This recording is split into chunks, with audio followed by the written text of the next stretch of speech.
점심 먹고 졸려올 시간인데 여러분들 얘기도 해가면서 그렇게 들어주시기 바랍니다. 이제 일제시대 때 얘기까지를 주로 했는데 이번 시간에는 공산주의에 관한 얘기를 하겠습니다.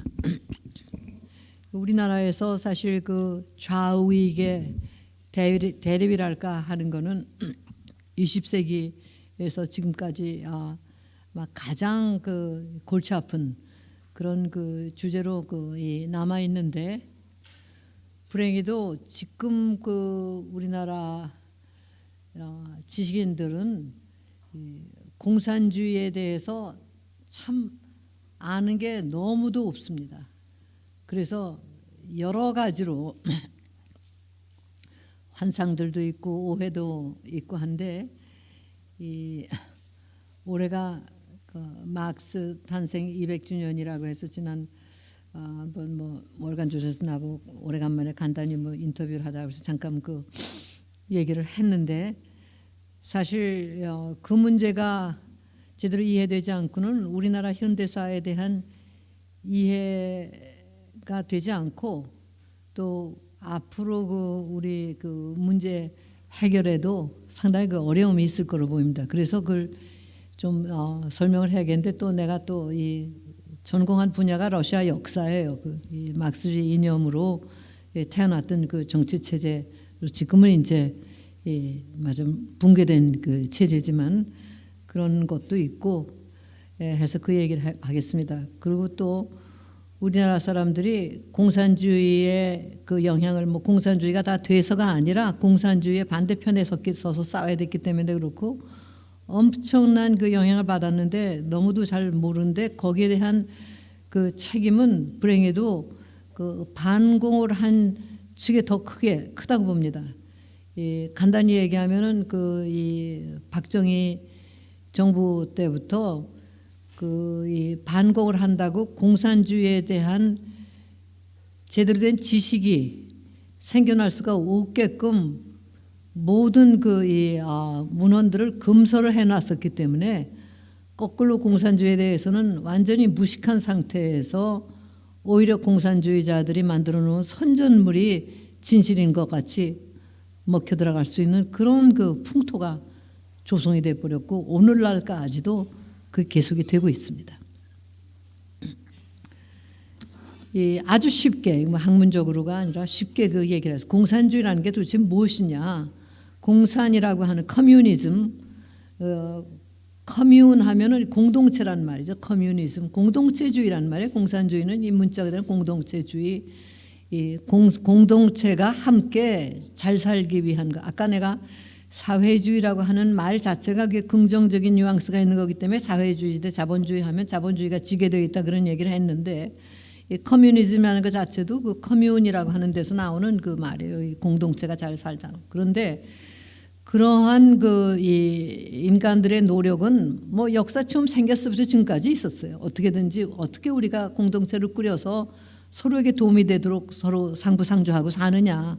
그건 공산주의자들만이 아니라 누구든지 그걸 했는데, 이제 그런 용어들이 생겨나고, 특히 자연스럽게 사회가 이제 발전하는 과정에서 이상적인 사회를 만들어야 되겠다 하는 꿈을 꾸기 시작했어요. 이렇게 조직을 하면은 가장 억압이 없이 모두가 자유롭고 평등하고 풍요롭게 사는 세상을 살 수 있지 않느냐. 그런 아이디어는 옛날부터 있었고, 서양에서는 토마스 모어라는 사람이 제일 유명하지만은 그 후 19세기에 들어오면서 특히 이 농촌 경제가 이 산업 경제로 변모하는 과정에서 많은 사회주의 이론들이 나오기 시작을 했어요. 그런 과정에서 만들어진 이 이념으로서 지금까지 아마 다른 어떤 이념 체계보다도 가장 큰 영향력을 미친 이 이데올로기가 막스주의입니다. 그리고 거기서 이제 공산주의가 파생을 한 거죠. 이 마크스주의, 공산주의, 사회주의 다 비슷비슷한 말인데 그 어떤 맥락에서 어떻게 쓰이냐에 따라서 조금씩 달라요. 그래서 우리나라에서는 공산주의라고 말을 해야 되는데 지금 우리나라에서는 또 좌파들이 자기들을 공산주의자라고 안 그러고 사회주의라고 하면서 해방 당시에 뭐 우리나라에서도 사회주의하고 싸움을 했다 그러는데 그건 아니에요. 공산주의가 정확한 그 얘기입니다. 왜 그런가 하는 거 오늘 이제 강의를 통해서 여러분들이 알아들으실 거예요. 어떻게 하면 이제 평등하게 잘 살 수 있는 공동체를 만드느냐? 뭐 정치적으로 이 뭐 왕정의 이 압박을 갖다 퇴치하고 이 인간의 권리를 선언하고 뭐 하는 그런 이제 혁명이 일어나고 프랑스 혁명 같은 게 일어나서 그때 이제 우리 맞으면 세계에서 인권이라고 하는 개념, 인간은 평등하고 자유롭다 하는 뭐 이런 같은 거 개념이 이제 생겨나고 했지만 그렇게 해서 또 정치적으로 이제 투표권도 재산 가진 사람만 투표를 하는 게 아니라 모두가 다 행사를 해야 된다. 그런 개념이 생겨서 이 민주주의 제도라는 것이 이제 생기고 했는데 그래봐야 사람들 사는데 불평등, 잘 사는 사람 잘 살고 어려운 사람들은 고생하고 하는 이게 없어지지 않는단 말이에요. 그러니까 그래서는 안 되고 사람들이 공동체를 특별히 잘 조직을 해가지고 그런 억압이나 불평등이 없게 조성을 해야 되지 않느냐. 그래서 공동체주의들이 뭐 별게 다 나왔어요. 뭐 예를 들면 유럽의 어떤 후리에라고 하는 사람은 그 사람이 결국은 본성의 억압을 받지 않고 각자가 자기가 다르게 가지고 있는 재능이라든가 뭐 취향 같은 거를 극대로 살릴 것 같으면은 인간이 살아가는 데 필요한 기능을 서로 다 교환을 해가지고 잘 살 수 있겠다. 그래서 무슨 팔랑스테라는 걸 만들어 가지고 뭐 이 노래를 잘하는 사람은 음악가를 하고 뭐 바느질을 잘하는 사람은 옷을 만들고 뭐 이렇게 하려면 한 500명쯤 사람을 묶으면은 모든 필요한 기능을 할 수 있고 애들은 뭐 더러운 거 만지는 것도 상관 안 하니까 뭐 쓰레기 치는 걸 맡겨도 되고 뭐 이런 생각까지 해가면서 그 공동체주의를 한 것도 있고 뭐 여러 가지가 있습니다. 그래서 이제 그런 속에서 19세기 초라고 하는 게 유럽이 이제 영국서부터 이제 18세기 말 시작해서 산업화를 시작하는데 농촌에서는 이제 자연의 섭리에 따라 가지고 열심히 일을 하면은 거두고 또 정말 자연재해로 같이 굶어 죽게 되면 같이 또 굶어 죽기도 하고 하는 현상이 일어나지만 인간끼리 상부상조하는 거는 그래도 가능했는데 이 산업화가 되면서 이제 일어나는 현상은 농촌에서 굶어 죽을 수가 없어서 도시로 오는 사람들이 이제 산업 노동자가 되거나 이제 거리에 빈민이 되면은 이웃도 없이 아무도 돌봐주는 사람 없이 정말 비참하게 죽어가고 이 정서적으로도 완전히 소외가 되는 이런 그 현상이 나타나죠. 이제 이런 거에 이 착안을 해가지고 칼 막스라고 하는 독일의 경제 사학자가 만들어낸 이론이 공산주의라고 하는 혁명 이론이에요. 이 막스는 이제 독일의 철학 전통에서 교육을 받았고 또 경제 이론, 경제 현실에도 굉장히 밝았고 이 농촌 경제를 오랫동안 연구했던 사람이에요. 그래서 그 농촌에서 경제가 작동하던 거하고 이 산업에서는 다르다 하면서 뭘 착안한가 하면 사람들이 돈을 버는 방법으로 자본이 있는 사람들이 결국 투자를 해가지고 이 노동자를 고용을 해가지고 이 물건을 만들어내면 거기서 이제 부가가치가 발생을 하는데 그거를 이제 이 부가가치를 갖다가 자본가들이 다 가지고 노동자들한테는 굶어 죽지 않을 만큼의 이제 임금만 주고 늘 이렇게 하다 보면은 자본가들은 계속 더 부자가 되고 노동자들은 아무리 일을 해도 생존 겨우 할 수 있는 수준을 못 넘고 소위 무산층으로 전락을 한다. 이게 점점 더 심해져서 세계 인구의 절대 다수가 다 무산층화하고 큰 돈이 극소수의 손에 넘어가고 특히 산업자본에서 이제 금융자본으로 하면 이게 더 심화된다. 그렇게 되면은 이제 무산층이 된 다수가 자기들 착취하고 있는 소수의 자본가들을 이제 이 무너뜨리면은, 그리고 국가라고 하는 건 그 자본가들의 이 하수인 역할을 하는 것밖에 안 되니까, 그렇게 하면 전 세계의 노동자가 해방이 되고 이 넘쳐나는 생산력에서 오는 부를 다 골고루 분배할 수가 있다. 그래서 모두가 다 필요한 것만큼 가져가고 자기가 하고 싶은 것만큼만 일을 하면 되지, 누구의 노동으로 어떤 사람이 더 잘 살게 되고 하는 그게 없어진다. 이게 이제 간단히 이야기하면 공산주의의 꿈이에요. 아주 아름답게 들리는 이상이죠. 더군다나 이 어렵게 이 방황하는 그 산업화 초기의 그런 상황에서는 이런 이론을 만들면서 이게 그냥 단순한 그 꿈이 아니고, 막스는 이게 역사의 발전 법칙에 따라서 반드시 공산주의 사회가 오게 돼 있다, 이런 주장을 해요.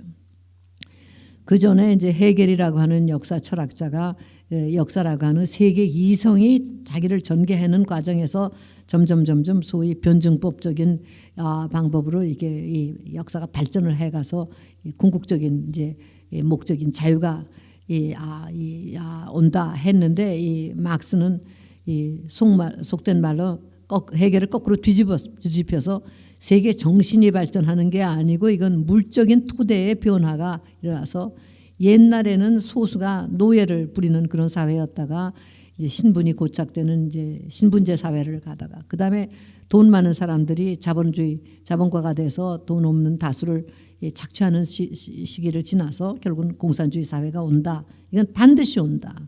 그런데 거기에는 이제 막스는 실물 경제를 연구한 사람이기 때문에 여러 가지 단서가 있어요. 그런 그 사회가 오려면 그거는 자본주의가 고도로 발달해서 생산성은 넘쳐나고, 또 정치적으로도 민주주의가 발달해서 각자 개인이 이제 자기 권리에 대한 의식이 생기고 그랬는데, 그래 봐야 분배가 제대로 되지 않기 때문에 부가 넘쳐나도 부라는 게 소수에 의해서 독점이 되고, 다수는 결국은 근근히 살아갈까 말까 하는 그 생계선에서 방황하는 착취당하는 이제 맞으면 프롤레타리아가 된다. 이랬기 때문에 그렇게 자본주의가 고도로 발달된 시점에서 가장 발달된 나라에서부터 이 혁명이 일어나면 이게 연쇄 반응을 일으켜서 전 세계가 공산화된다, 이렇게 봤던 거예요. 그러니까 자본주의가 고도로 발달하니까 생산성은 넘쳐나는데 분배 체계가 잘못돼서 그것만 뜯어 고치면 된다 하는 그런 얘기죠. 그런데 이 문제는 산업화에서 선두주자로 나섰던 영국이라든가 프랑스, 독일, 그런 데서도 이제 초기에 뭐 여러 가지 막스 이론에 상관없이 뭐 이 혁명적인 소요도 있고 하지만은 대충 민주주의 제도가 자리를 잡아가면서 의회라고 하는 기구를 통해서 다수의 권익이 신장이 되고 이렇게 하는 것이 무슨 혁명 같은 격변을 통해서 변화하는 것보다는 낫지 않느냐 하는 의식이 이제 사회에 물들고, 실제 산업화라고 하는 걸 통해서 보면은 막스가 얘기하듯이 절대 다수는 그 빈곤층을 못 벗어나고 아주 극소수만 부자가 되는 게 아니라 그 혜택이 사회 전체로 상당히 많이 확산이 된다 하는 것이 이제 영국 같은 데서는 느껴집니다. 그래서 이제 그런 막스주의 이론이 먹히지가 않는데, 상대적으로 후진이었던 러시아 같은 사회에서는 이 막스주의 이념 같은 게 훨씬 더 강한 호소력을 갖게 돼요.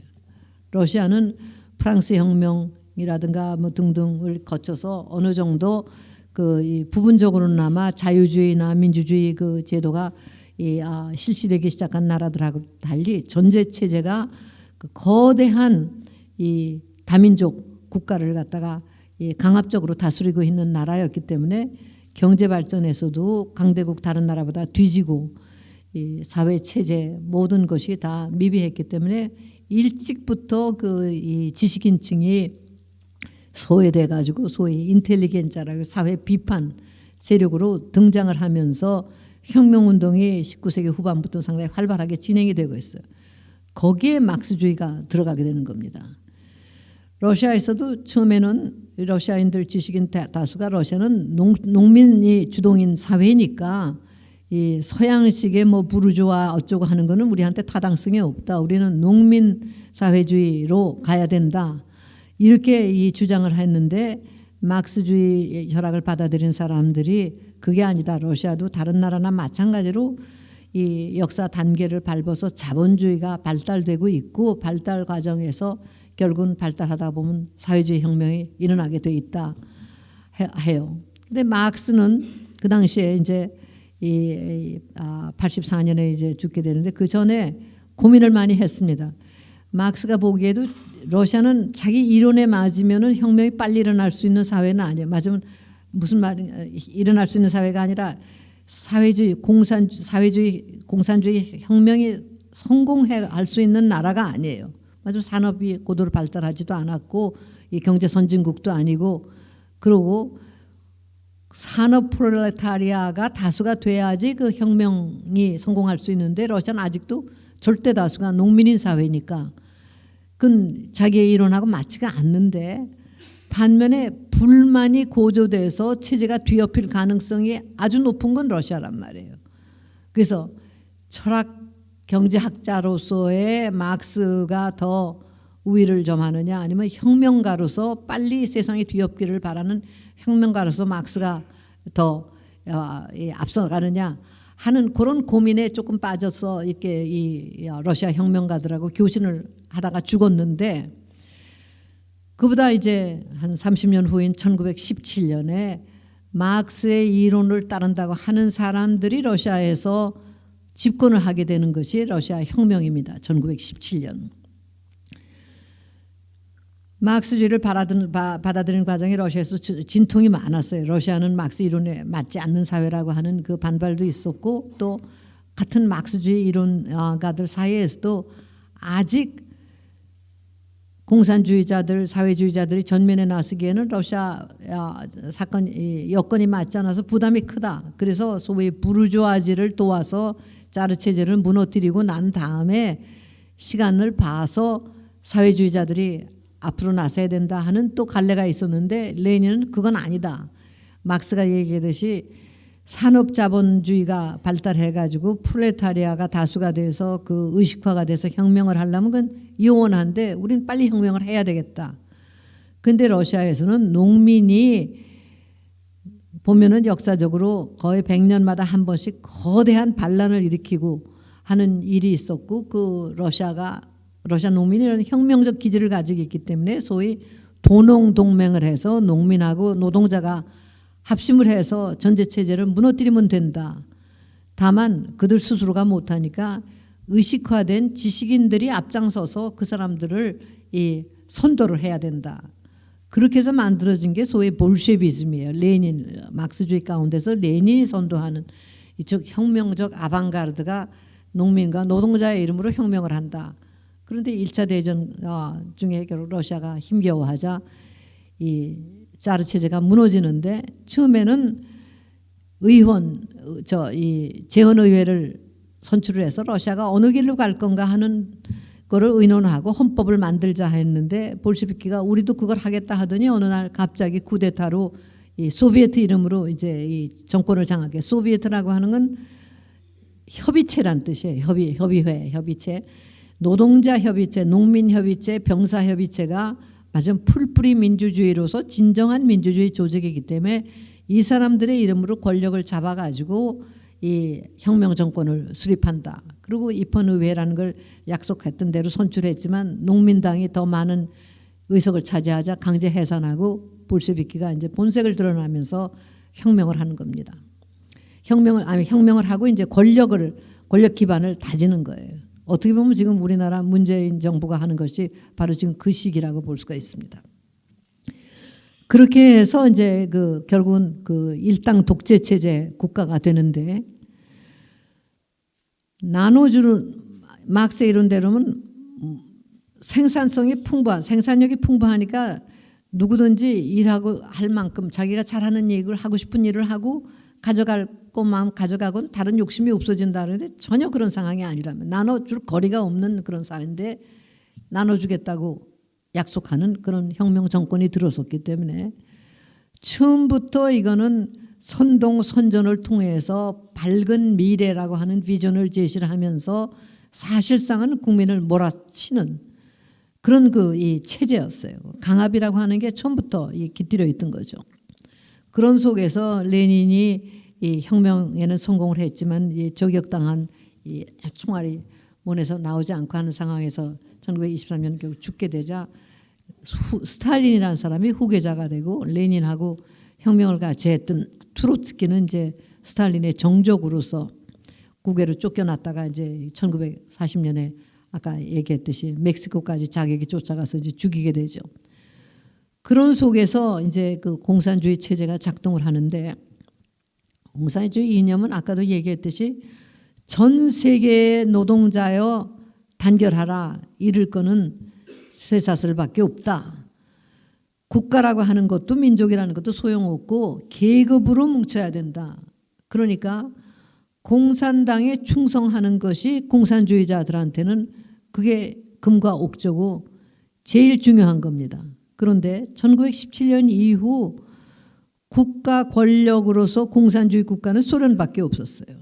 그렇기 때문에 모든 공산주의자들한테는 소련이 이념적 조국입니다. 그러니까 공산당원이 된다고 하는 건 공산당 지령에 따른다는 거고 공산당은 자기들이 프롤레타리아 전 세계의 프롤레타리아를 대변한다. 그런 주장을 내세워서 공산주의자들은 모두가 다 공산당의 지령에 따른다 하는 거예요. 그러니까 공산당이 아까도 얘기했듯이 공산당 국제조직이라고 하는 걸 48년에도 있었다가 그게 이제 1차 대전 때 무너져 버려요. 왜냐하면은 막스주의자들이라도 독일의 막스주의자들이 생각할 때 1차 대전이 반발해서 독일하고 러시아가 싸우게 됐는데 아무리 그래도 역사적인 숙적인 러시아하고 싸운다는데 우리가 독일 정부를 지지하지 러시아를 지지할 수가 있느냐. 막스주의자들도 그렇게 생각하는 사람들이 많았단 말이에요. 그래서 독일의 사회민주노동당, 즉 막스주의 정당이 깨져버리고 이 국제조직이 깨져요. 러시아에서도 마찬가지였습니다. 이 막스주의자들의 일부가 그래도 우리는 러시아 애국자들인데 독일 쪽에 쓸 수는 없다.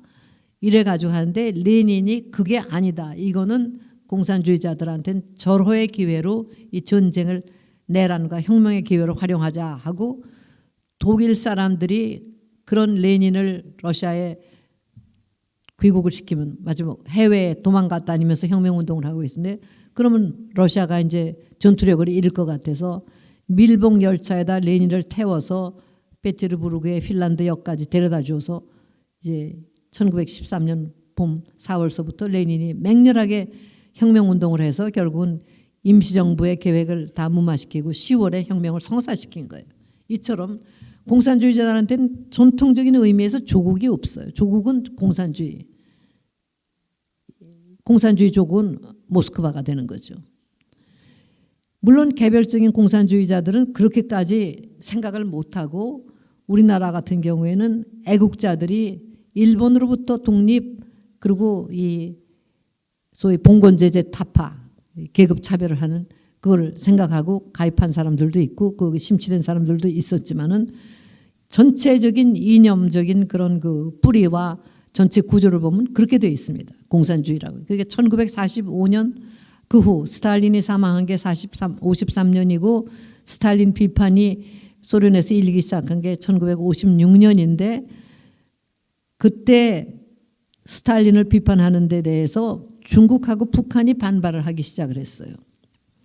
오히려 자기들이 훨씬 더 정통적인 그 막스주의자, 공산주의자들이라 그렇게 이 주장을 하고 있었거든요.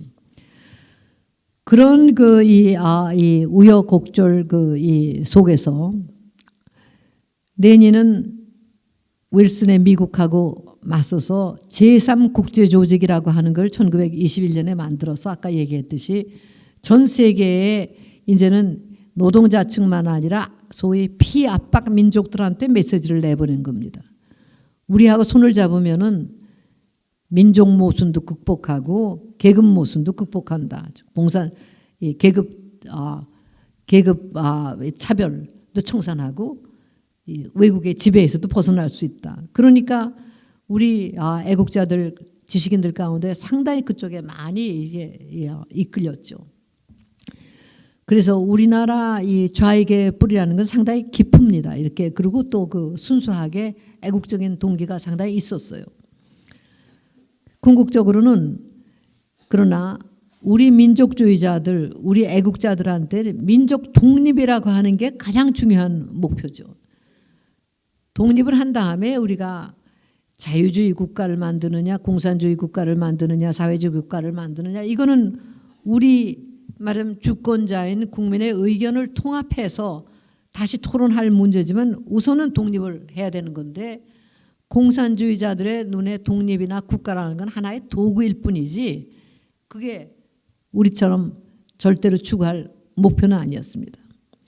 그래서 한 예로 중국의 공산주의자들이 스탈린의 지령을 만들라고 수난을 많이 겪었어요. 지금은 이제 당연히 모택동이 공산주의 지도자로서 성공을 한 참 그 원조로서 추앙받고 있고 하지만은 1차 대전과 2차 대전 사이에 그 중국에는 여러 군벌들이 싸우고 그래서 러시아하고도 가까웠어요. 한때. 스탈린이 자기들 필요에 따라서 노선을 이렇게 바꿨다 저렇게 바꿨다 하기 때문에 한때는 모택동한테 장개석하고 합작을 해서 일본을 무찌르는데 협력을 해라 했다가 또 반대로 이제 돌아서서 이 우익을 대항해서 싸워라 하기도 하고 왔다 갔다 하기 때문에 모택동이 상당한 화를 입었고 이 같은 공산주의자지만은 이 스탈린에 대한 원성이 상당히 컸습니다. 그러면서도 공산주의자들은 하나로 뭉쳐야 된다 하는 것 때문에 계속 알고도 복종을 하고 이런 것이 세계 공산주의 구조예요. 내가 상당히 그 존경하고 그 서울대학교에 초청도 했고 했던 이 영국의 에릭 홉스봄이라는 그 유명한 역사학자가 돌아가신 지 몇 년 안 되는 데 있는데 그분이 공산주의자였어요. 이 영국의 유태계의 역사학자인데 히틀러가 이 권력을 잡자 이제 그 이 홉스봄이 10대 청년으로 벌써 공산당에 가입을 해서 이 사람은 끝까지 소련이 무너질 때까지 공산당을 탈퇴 안 한 공산주의자예요. 그런데도 불구하고 이분은 왜곡이 별로 없는 훌륭한 역사책을 썼기 때문에 내가 그 존경을 하고 또 서울대학교도 그 초청을 하고 했던 분인데 그분이 그 인터뷰에서 이제 그 말하자면 고백을 해요. 이 우파 사회자가 여러 가지 이제 질문을 하는데 왜냐하면 그분이 이제 20세기 100년을 단위로 책을 쭉 썼는데 20세기 것이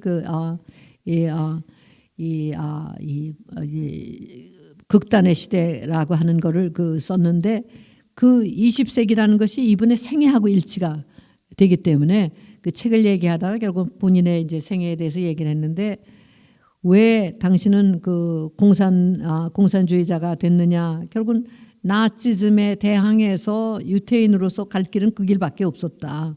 그렇게 얘기를 하고 그다음에 소련이 이 스탈린 때 그렇게 폭력적이라는 걸 알지 않았느냐. 그런데 왜 탈퇴를 안 했느냐 하니까 거기에 대한 대답은 그 당시 양차 대전 중간 시기는 폭력이 좌우에 난무할 때이기 때문에 소련의 폭력이 심하다 하더라도 나치의 홀로코스트 같은 건 또한 폭력이었기 때문에 대안이 없었다. 이제 그런 그 또 대답을 해요. 그리고 그 다음에 이제 그러면은 전후에 이 스탈린주의의 정체가 다 드러나지 않느냐. 스탈린이 얼마나 강압적인 게 드러나지 않느냐 할 때 왜 탈퇴를 안 했냐 했더니 그분은 자기는 그래서 역사를 쓰는데 소련 얘기는 거의 안 썼다. 국제관계에서만 자꾸 언급을 하고 그렇지만은 이 공산주의의 대의를 믿고 죽어간 자기 동료들한테 배신을 할 수 없어서 공산당을 탈당을 안 했다 그렇게 대답을 해요. 그러면서 소련에 가봤냐 하니까 가봤다고 그래. 소련의 공산주의에 대해서 실제 어떤 인상을 받았냐 그랬더니 뭐라고 대답하는 건 소련에 가보니까 공산주의자가 하나도 없더라. 동구에는 몇 명 있더라. 이런 얘기를 합니다. 맞아, 본래 이상으로서의 공산주의, 막스주의, 공산주의라고 안 그래, 막스주의자, 잘못 이해해서 막스주의자가, 소련은 막스주의자가 하나도 없더라, 동유럽엔 몇 있더라, 이런 얘기를 했습니다. 그러니까 홉스 몸 같은 사람. 그리고 이제 그 다음에 묻는 게, 그럼 당에 가입을 했다는 거는 모든 거를 당의 지령에 따른다는 얘기 아니냐? 그러니까 그렇습니다. 그렇다면 당신이 어떤 여자친구를 사귀느냐 하는 것도 당의 지령에 따른다는 말입니까? 그러니까 at least theoretically, 적어도 이론적으로는 그렇습니다. 그렇게 대답을 하더라고요. 그게 공산당이에요. 공산당이라고 하는. 당에 가입을 하면 모든 걸 따른다. 다만 홉스방의 경우는 영국이라고 하는 국가적인 배경을 안고 있었고, 영국의 공산당한테 너희 나라를 전복시키라고 하는 지령은 모스크바도 내릴 수가 없었으니까 이 자기의 양심을 지키고 역사학자로서 거짓말을 안 하고 하면서도 공산주의 조국인 소련에 대해서 좋게 쓸 수는 없으니까 그 부분은 피했다고 또 솔직하게 얘기를 하는 정도. 그러나 대부분의 사람들은 공산주의가 되면 그 명령에 따라서 사실을 심하게 왜곡할 수밖에 없는 그것이고, 이 거짓말을 이 다반사로 하게 되는 거죠. 왜냐하면 소련 체제라는 것이 아까도 얘기했듯이 마크스주의의 공식에 따르더라도 충족할 수 없는 그런 이 약속을 하고 태어난 그런 거짓말에 기초한 체제였기 때문에 그래요.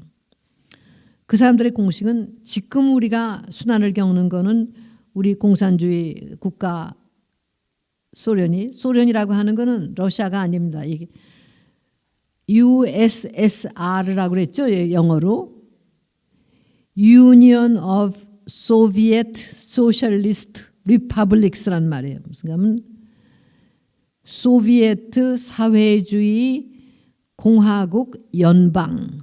그러니까 모든 나라들이 다 하나의 연방체로 묶인다는 얘기입니다. 그러니까 북한 같은 공산주의 체제의 궁극적인 목표도 소련의 한 부분이 되는 거예요. 소비에트 소셜리스트 Union of Soviet Socialist Republic, 이 그런 German Socialist Democratic Socialist Republic. 그런데 중간 단계에서 그 사람들은 사회주의라는 말을 쓰기 전에 반드시 민주주의라고 하는 걸 집어넣죠. 데모크래틱 소셜리즘의 소셜리스트, 소셜. 그렇기 때문에 혼돈이 많이 생깁니다. 그리고 민주주의라고 하는 거는 소비에트라고 하는 그거를 얘기를 하는 건데, 그건 하나의 편피예요. 이 자기들이 하는 게 진정한 민주주의자다. 즉 노동자 단체들, 병사 단체들, 제일 밑바닥 인생을 사는 사람들이 협의체를 이루어서 자기들 대표를 선출을 하고, 또 그들 대표들이 그 다음 단계 대표를 선출하고, 가장 최고의 이 최상위 소비에트, 이 최고 소비에트의 의장이 국가의 대표가 되는 거죠. 이 민주주의 체제로 하면은 형식은 소련도 그렇게 되어 있어요. 국가 수반은 소비에트, 최고 소비에트 의장이 수반인데, 실질적으로 권력을 가지고 있는 건 볼셰비키의 다른 이름인 공산당, 그리고 공산당의 권력의 핵심인 공산당 서기장이었습니다. 보통 조직에서 회장, 사장, 대표 이런 사람들이 대표지, 서기는 사실은 기록을 관리하는 사람이고 본래는 그랬던 거예요. 그런데 소련의 공산당 안에서 이 밖으로 뛰어다니면서 혁명을 하고 스타 노릇을 하는 건 레닌, 트로츠키 이런 사람들이었고, 스탈린은 신학교 중퇴생 러시아인도 아니고 그루지아 출신이기 때문에 당에서 하발 일을 하다가 나중에 당 서기 역할을 했던 사람이에요. 혁명기에는. 그런데 그게 굉장한 이점을 갖게 됐습니다. 뭔가 하면 당 내부 살림에 밟고 당원들을 자기 편으로 만들 수 있는 요지이기 때문에 실제 레닌이 병상에 눕자 당 서기장 자격으로 문고리 권력이 돼서 아무도 레닌을 접근 못하게, 레닌의 동지여 부인인 크룹스카야까지도 스탈린의 허가가 없이는 레닌을 만나지 못했었어요. 그렇게 되니까 세계의 예상을 뛰었고, 이름도 세계에 알려지지 않았던 스탈린이 트로츠키나 다른 아주 유명한 공산주의자들을 제치고 이 후계자가 된 겁니다. 그러니까 스탈린의 입장에서는 불안할 수밖에 없죠. 그러니까 역사 뒤집기를 시작합니다. 역사를 다시 쓰기 시작해서 그 이전부터 자기의 정적이었던 트로츠키나 무슨 가메니에프 무슨 지노비에프 유명한 그 혁명가들은 다 반혁명적인 활동을 많이 했다. 뭐 우파 분열주의자, 좌파 극렬주의자 뭐 이름을 붙여가지고 하고 역사를 왜곡하는 것이 아주 예술의 경지로 발달을 합니다. 그래서 역사 왜곡이라고 하는 게 공산주의 전략에서는 굉장히 중요한 부분이에요. 또 혁명 운동을 할 때부터 그 체제를 속여야지 살아남을 수가 있으니까 위장 결혼 같은 것도 굉장히 흔하게 쓰는 방법이었습니다. 가장 단순한 위장 결혼은 학생들이 혁명운동을 할 때 옛날 러시아 19세기에는 여자들한테는 굉장히 그 차별적인 사회였기 때문에 재산권이 없었어요. 그래서 부잣집 영양들이 부자로 살지만 그 사람의 몫은 아버지 이름으로 되어 있거나 남편 이름으로 되어 있어요. 그래서 이제 이 귀족 집안의 이 딸들이 혁명운동에 이제 현혹이 돼서 혁명운동을 하고 싶은데 돈이 필요하면은 동지하고 혁명 동지하고 위장 결혼을 해서 자기 남편 이름으로 아버지의 재산을 빼돌려 가지고 그걸 혁명 자금으로 대기도 하고 그렇게 됩니다. 그거는 말하자면은 명예로운 위장 결혼이에요. 적어도 정직하게 서로 동의하는 사회에서 이제 위장 결혼하는 건데 나중에 권력이 되고 나서 하는 위장 결혼은 상대방을 도구로 속이는 위장 결혼입니다. 여자하고 결혼하면서 자기는 특히 공산주의가 불법인 대부분의 나라에서 자기는 지하에서 공산주의 운동을 하는 사람인데 부인은 모르게 돼 있어요. 남편은 그냥 월급쟁이 뭐 돈 벌어다 주는 줄 알고 믿고 그런데 어느 날 보면 그게 공산당원이라는 게 이제 폭로가 돼서 뭐 잡혀가 죽고 하는데 가족의 입장에서 볼 땐 청천벽력입니다. 전혀 자기 남편이 그럴 수가 없다고 펄펄 뛸 수밖에 없죠.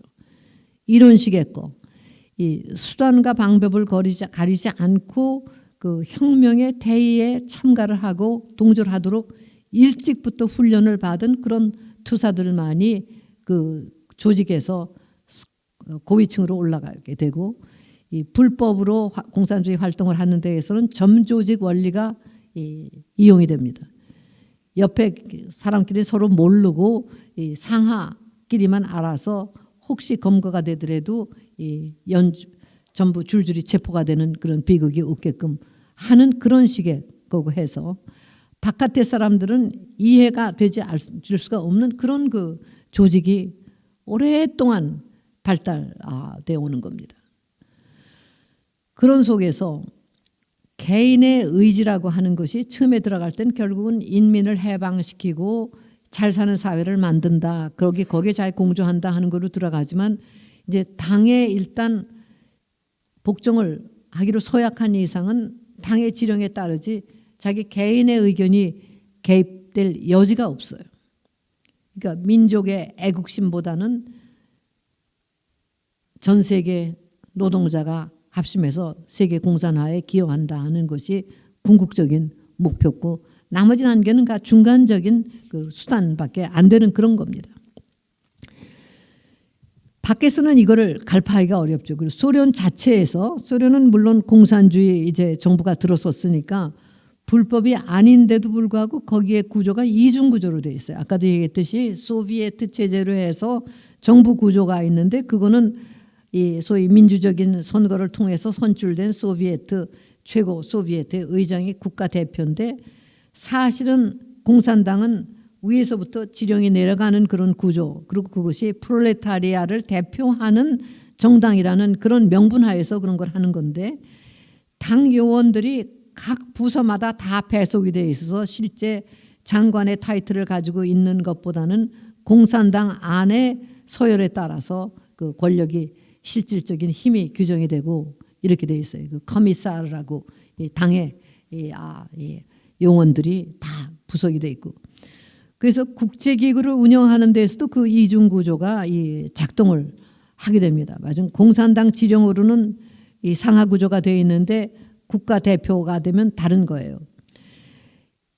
2차 대전 끝날 때까지는 소련이 유일한 공산주의 국가이기 때문에 이 이중 구조가 소련 안에서만 문제가 됐는데 2차 대전에 아까 얘기한 대로 소련이 영미 프랑스하고 연합군을 형성해서 독일을 패망시키는데 혁혁한 공을 세우기 때문에 2차 대전이 끝났을 때 소련은 동유럽 일대와 북한을 점령한 상태였습니다.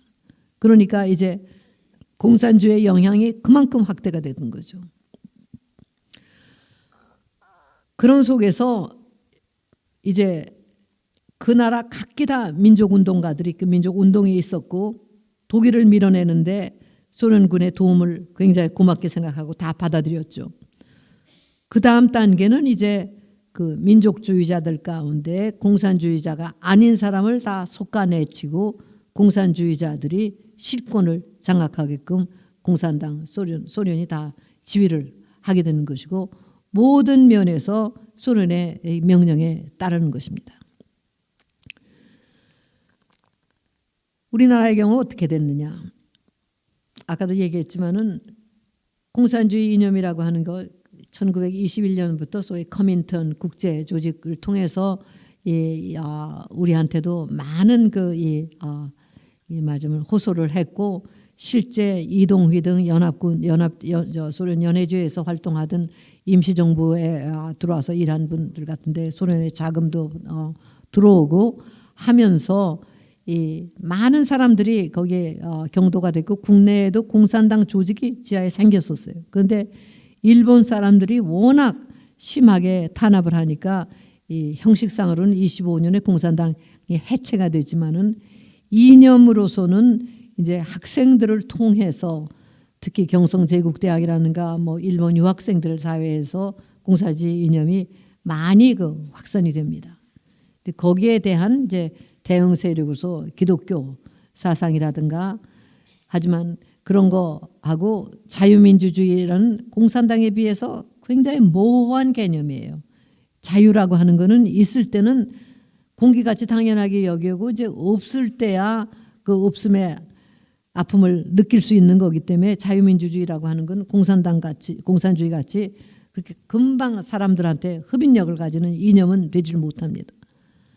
그리고 많은 사람들은 이제 박헌영 같은 경우에 사실 애국자로서 공산주의를 받아들였고 소련에 들어가서 소련 공산당원 자격도 또 정식으로 받았고 하다가 30년대 숙청 때 박헌영하고 이 부인 주세죽도 걸려서 거기서 하마터면은 처형될 뻔했는데 이 운명이 다른 쪽으로 갔어요. 이 공산당 그 간부 중에 어떤 사람이 이 사람은 유용한 사람이니까 활용을 하는 게 낫다. 그래서 이 중국의 스파이로 들여보내려고 이제 지령을 받고 가다가 신의주에서 체포가 되는 바람에 일본 경찰이 잡아가지고 나중에 석방을 해주기 때문에 소련에서 처형당하는 운명을 면하고 해방됐을 때 공산주의자 제일 유명한 공산주의 지도자로 그 부상을 하게 되는 겁니다.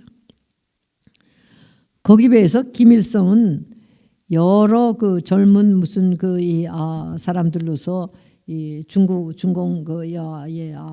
연군에 들어가서 활동을 하다가 일찍 40년에 소련 쪽으로 가서 소련에 45년까지 있게 됐던 사람이고 해방 당시에 35세밖에 안 됐어요.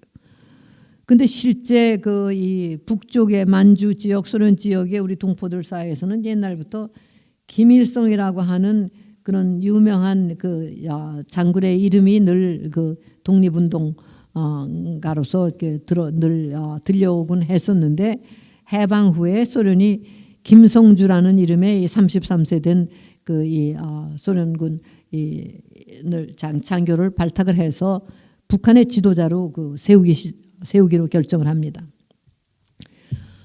본래 알다시피 38선이라고 하는 것은 소련과 미국의 군사 분계선으로 일본의 항복을 받기 위한 군사 분계선으로 갑자기 설정된 선이에요. 역사적으로 사실은 우리가 그 나라를 뺏기기 전부터 러시아하고 일본 사이에서는 한반도를 분할하겠다고 하는 이 밀약이 있었습니다. 19세기 밀약이 완성은 되지 않지만 얘기가 많았어요. 38선 얘기도 있었고 39선 얘기도 있었고 이 러시아 황실이 압록강 벌채권을 주장하고 이 일본은 일본대로 또 자기들의 권력을 주장하고 뭐 하다가 결국은 노일 전쟁으로 이제 일본이 한국 전체를 차지하고 말았죠. 그래서 소련은 인접 국가이기도 하고 또 아시아에 본래 이 한반도에 관심이 많았기 때문에 책도 많이 나왔고 한국에 대해서 잘 알고 있었고 미국은 한반도에 관해서는 거의 백지 상태였습니다. 우리가 일본의 식민지라는 거 정도 그리고 이승만 박사를 등 그 미국에서 활동하는 독립운동가들 덕분에 우리나라가 독립을 원한다 하는 걸 알고 이승만 박사는 일제시대 내내 당신이 임시정부의 수반으로 있었을 때뿐 아니라 25년에 그 공산당 중심의 그 반발 세력으로 이제 탄핵을 당하고 물러났을 때 이후도 임시정부로 인정받기 위해서 국제 활동을 많이 했습니다.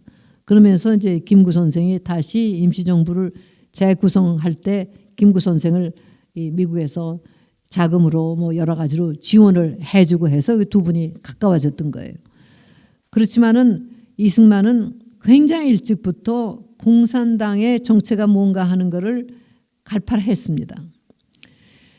하와이에서 교육운동으로 이제 독립운동을 시작하고 있었는데 1923년에 그러니까 러시아에서 혁명이 일어난 지 불과 5년 후죠. 그리고 내란을 거쳐서 볼시비키가 권력을 장악한 후 아까도 얘기했지만 21년부터는 우선 피폐해진 경제를 살려야겠다 해서 농민들한테 마치 이제 공산주의는 안 하는 것 같이 열심히 일을 해서 부자가 되라 하고 이 격려를 하고 할 때인데 이승만 박사는 하와이에서 발간한 태평양이라고 하는 잡지에 짤막한 글을 쓴 게 있어요. 사실 나도 이걸 본 게 한 10년 전밖에 안 됩니다. 깜짝 놀랐어요. 그 당시에 소위 진보 진영의 지식인이라는 사람은 전 세계적으로 뭐 앙드레 지드니 무슨 아서 퀘슬러니 그런 유명한 사람들까지 공산주의의 어떤 새로운 계시가 일어났다. 그래서 새로운 눈이 떴다 하면서 아주 호의적으로 보고 있을 텐데 이승만 박사가 한 4페이지 되는 짤막한 글에 공산당의 당, 부당 그런 글을 썼는데 아주 뭐가 강점이고 뭐가 약점인가 아주 간략하게 요약을 했습니다. 공산주의의 제일 강점은 뭔가 하면 그 이상이다. 노동하는 농민, 노동자 다수가 억압 없이 평등하게 잘 사는 세상을 만든다는 것이고 그거는 나를 포함한 모든 사람들의 꿈이다. 그게 공산당의 가장 장점이다. 그런데 약점은 뭐냐? 그 방법 가지고는 안 된다. 다수가 잘 살 수 있는 세상을 만들 수가 없다. 가진 거를 재산을 모두 공평하게 나눠주면은 열심히 일할 동기가 없어지고 기업가들을 적대시하고 지식인들을 홀대하고 종교를 박해하고 국가를 부정하면은 발전할 수 있는 힘, 창의력이 어서 솟아나고 그걸 조직화할 수 있는 방법이 없다. 그 사람을 위로할 길도 없고 그래서 이거는 이론적으로 절대로 성공할 수 없는 이념이다. 벌써 23년에 그런 결론을 내렸어요. 아직 공산주의의 피해가 뭔지 생겨나기도 전 세계가 아직 모르고 이론적으로만 알 텐데 그리고 이제 그 다음에 실제 2차 대전 이후에 소련이 막강한 세력이 됐을 적에 이승만 박사는 소련하고 맞서서 대한민국 남반부 만일에도 공산화가 되지 않고 독립국가를 만드는 그런 위협을 감당해야 됐습니다. 2차 대전이 끝났을 당시 1945년 이 국제사회에서는 그 이전에 많은 논의들이 있었어요. 서양의 선진국들 사이에서 무슨 논의였느냐. 1차 대전과 2차 대전이라는 게 소위 전면전이라고 그러죠. 그 전까지의 전쟁은 군인들만 나와서 싸우는 거. 맞으면 스포츠 경기의 확대판 같이 일반 서민들은 상관없는 걸로 알았는데 그게 아니고 후방과 전쟁터가 상관없이 시가지도 폭파당하고 하는 모든 자원이 인적 물적 자원이 총체적으로 동원되는 전쟁이 바로 1차, 2차 대전이었단 말이에요. 그래서 유럽이 이제 거의 망해가는 것 같은 그런 느낌도 들고 이랬기 때문에 전쟁이 끝나기 전부터 이 선진국의 대표들이 모여가지고 이래서는 안 되겠다. 우리가 뭘 잘못했길래 같은 기독교 뿌리에서 나온 독일이나 영국, 미국 같은 나라들이 이렇게 서로 싸워가지고 서로를 망치느냐. 그래서 이런 전쟁을 방지하기 위한 어떤 국제협약기구를 만들어야 된다. 그리고 기준을 세워야 된다. 뭐는 허용되고 뭐는. 그래서 이 1941년, 41년 내내 이 아틀란틱 차터라고 이 대서양 한복판에서 지도자들이 만나서 인권조례 같은 것도 만들고 이 어느 나라 국민에 상관없이 기본 인권을 존중하는데 세계가 힘을 합쳐야 된다. 그리고 이 약소국이들 주권을 인정을 하고 하는 것부터 몇 차례 협약을 하면서 그거를 이행할 수 있는 기구를 만들자고 하는데 합의를 해서 그렇게 해서 탄생한 것이 국제연합 UN이라는 게 United Nations. 모든 주권 국가들이 서로 이익을 위해서 그냥 맹렬하게 싸울 것이 아니고 사전에 협의를 해서 그런 참사를 막아야 된다. 그래서 2차 대전이 끝나면서 이제 소련, 미국 뭐 다 동의를 하고 UN을 통해서 중요한 국제적인 분쟁을 해결하고 조정을 하고 하는 그런 관행이 좀 생겼습니다. 그래서 UN의 역할이 지금 여러분들이 생각하는 것보다 훨씬 중요했어요. 좀 새로운 그런 평화 조정. 그리고 그런 국제 분쟁을 막기 위해서는 아직도 상처가 제일 좁고 그 여력이 있는 미국이 유럽 재건에 큰 도움을 줘서 빨리 재건을 시켜야지 세계 평화가 일어나지. 1차 대전 이후에 독일이 반발을 해서 2차 대전이 터졌던 것 같은 그런 일이 일어나서는 안 된다.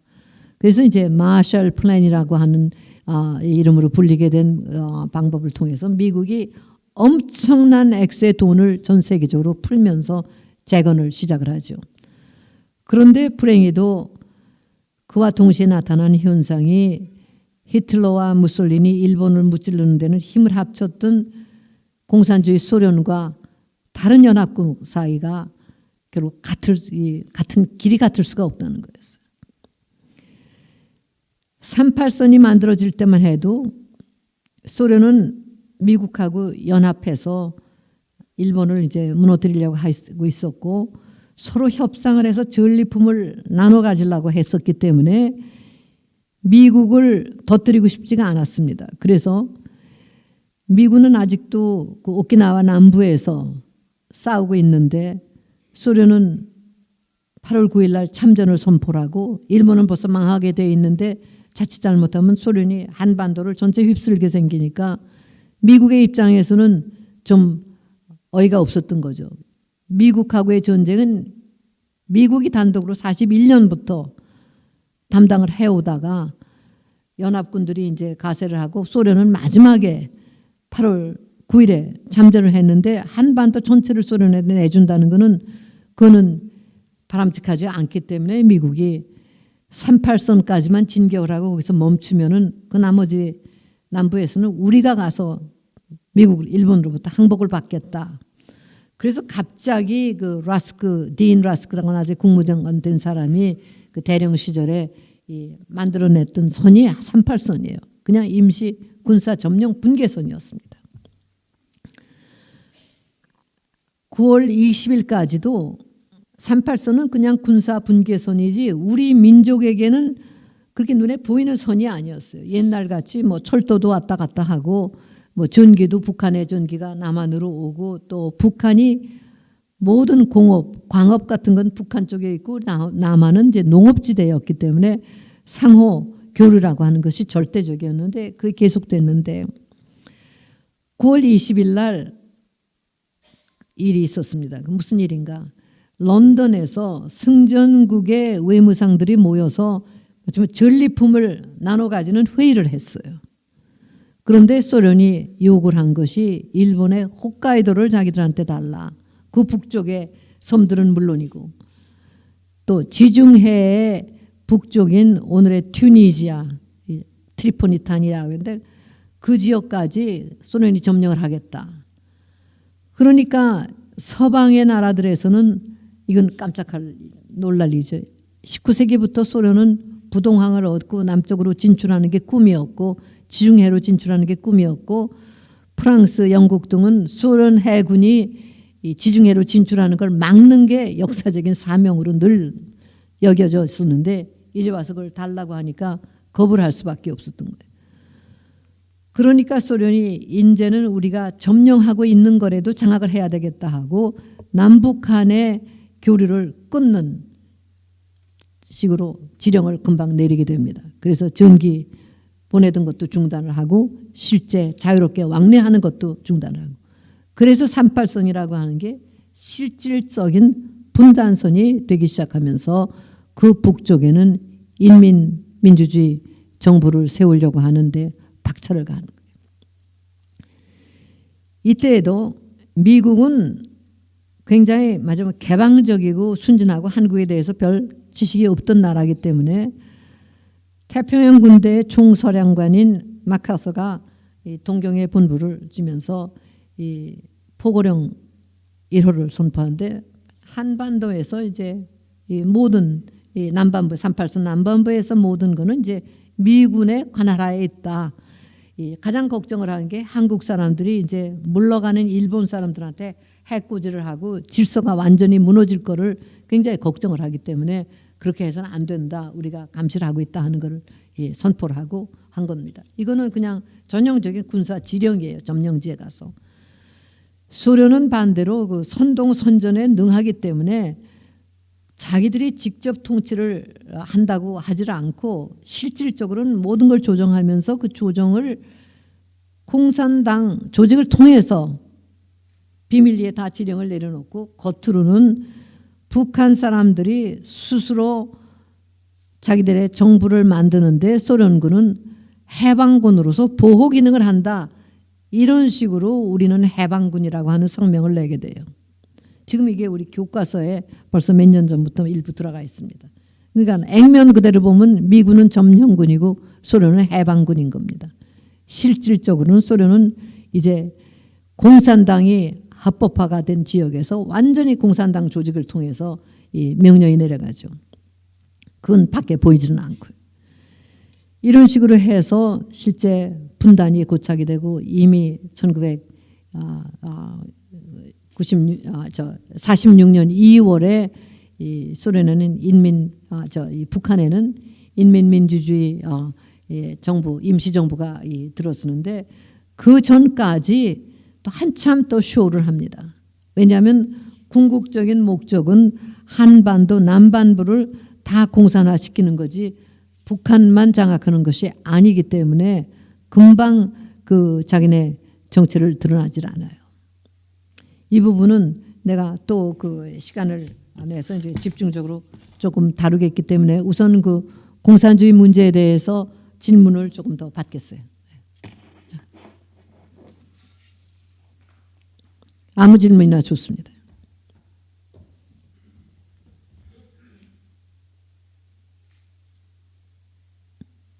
예, 예.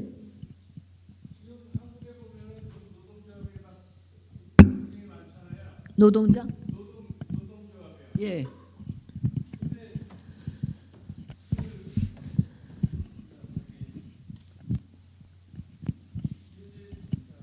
자본주의가 강해지면 노동조합이 더 생겨야 되고 그렇게 돼야 될 것 같이 그렇게 말씀이 되는데 실제 미국에서는 노동조합이 블루 클래스 그러니까 자동차 노동조합이 있고 나머지는 없거든요. IBM도 35만 IBM어가 있는데 한 사람도 노동조합을 하려고도 생각조차 안 하고 있는데 한국만 하고 있어요.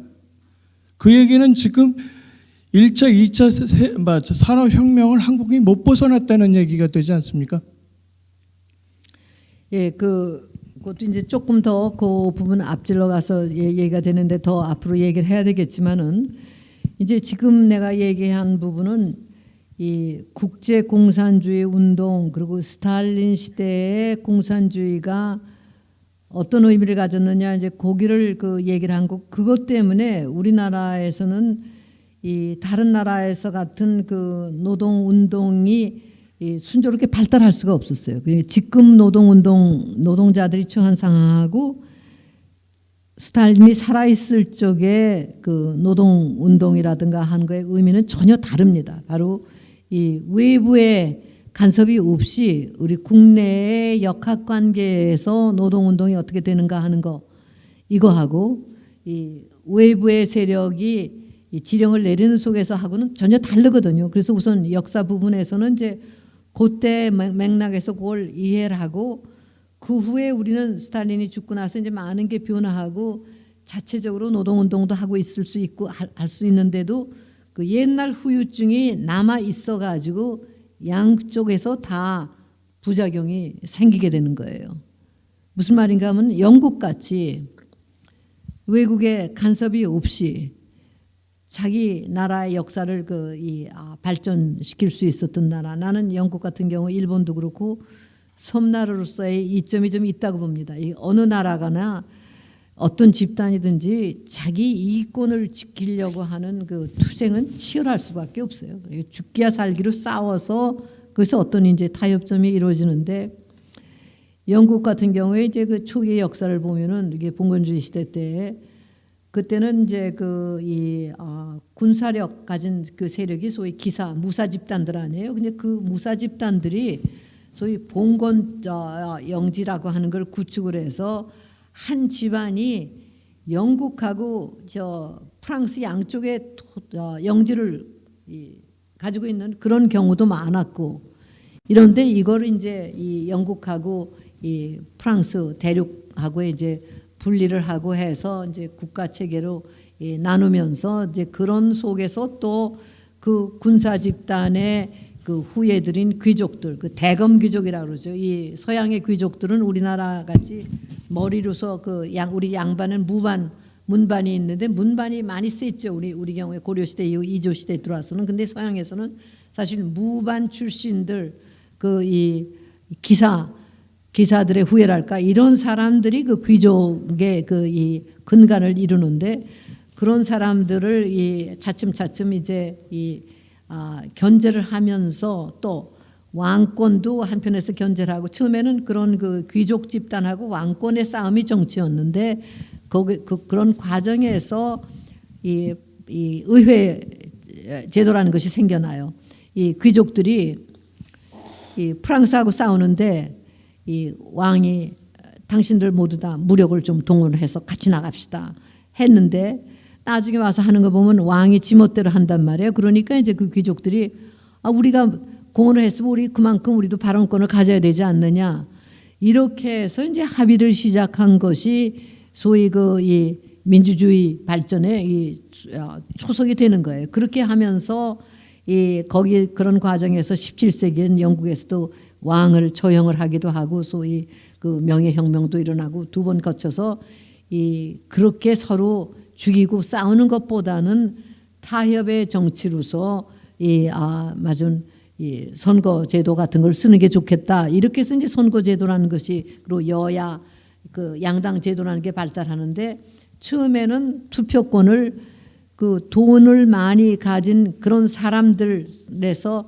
지대를 얼마 받는가, 기득권을 얼마 가졌는가 거기에 따라서 투표권을 나눠줬었단 말이에요.